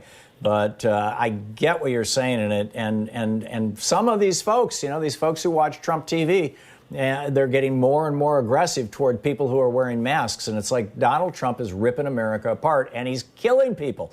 It's just breathtaking. Susan, thank you for sharing your story, or your wife's story. Luis in Apple Valley, California, says you disagree with me, Luis, so you go to the top of the pile. What's up? Hello, Tom. The reason I call is, to defend Mr. Trump all the way. I'm Hispanic. I come from Mexico many, many years ago. I'm an American citizen right now.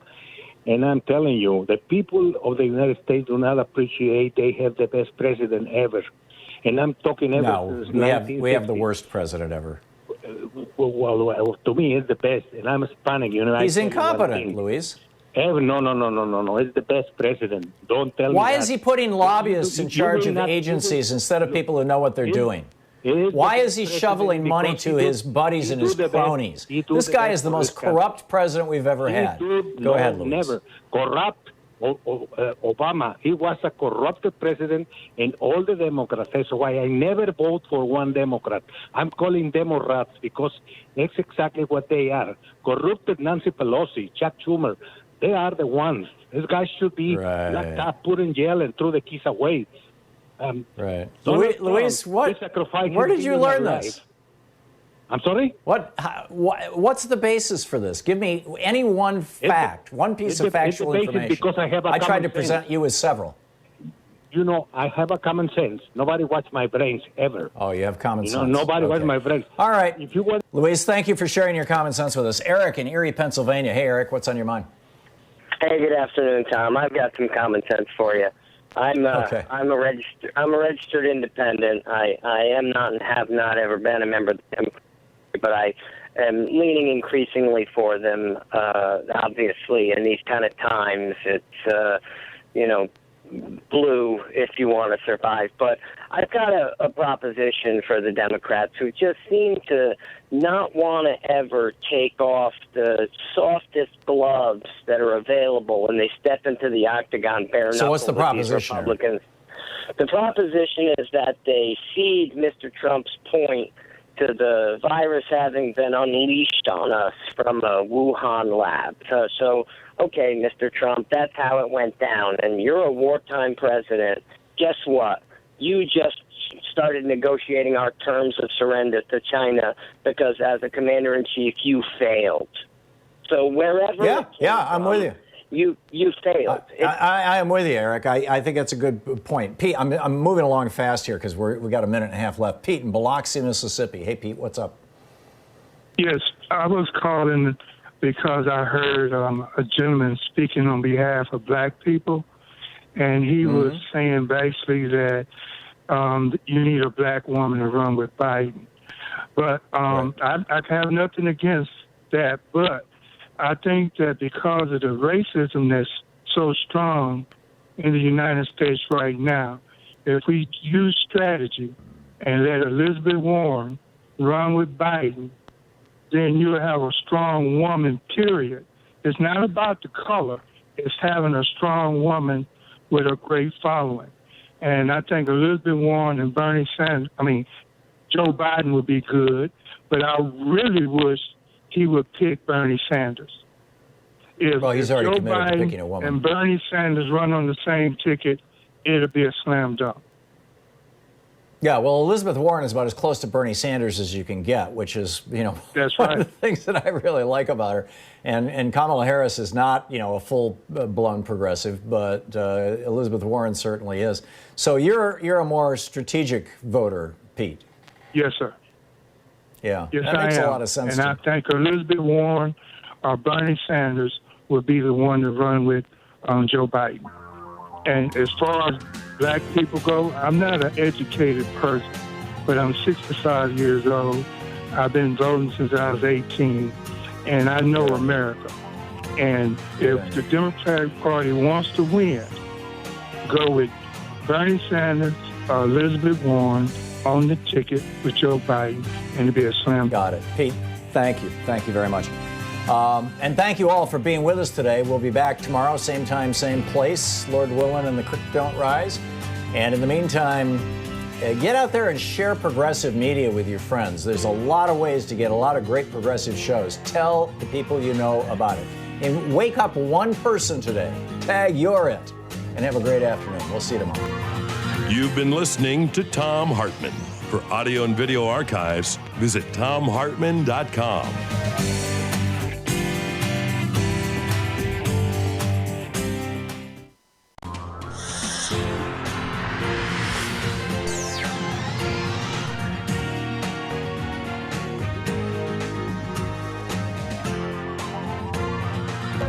We say fight back!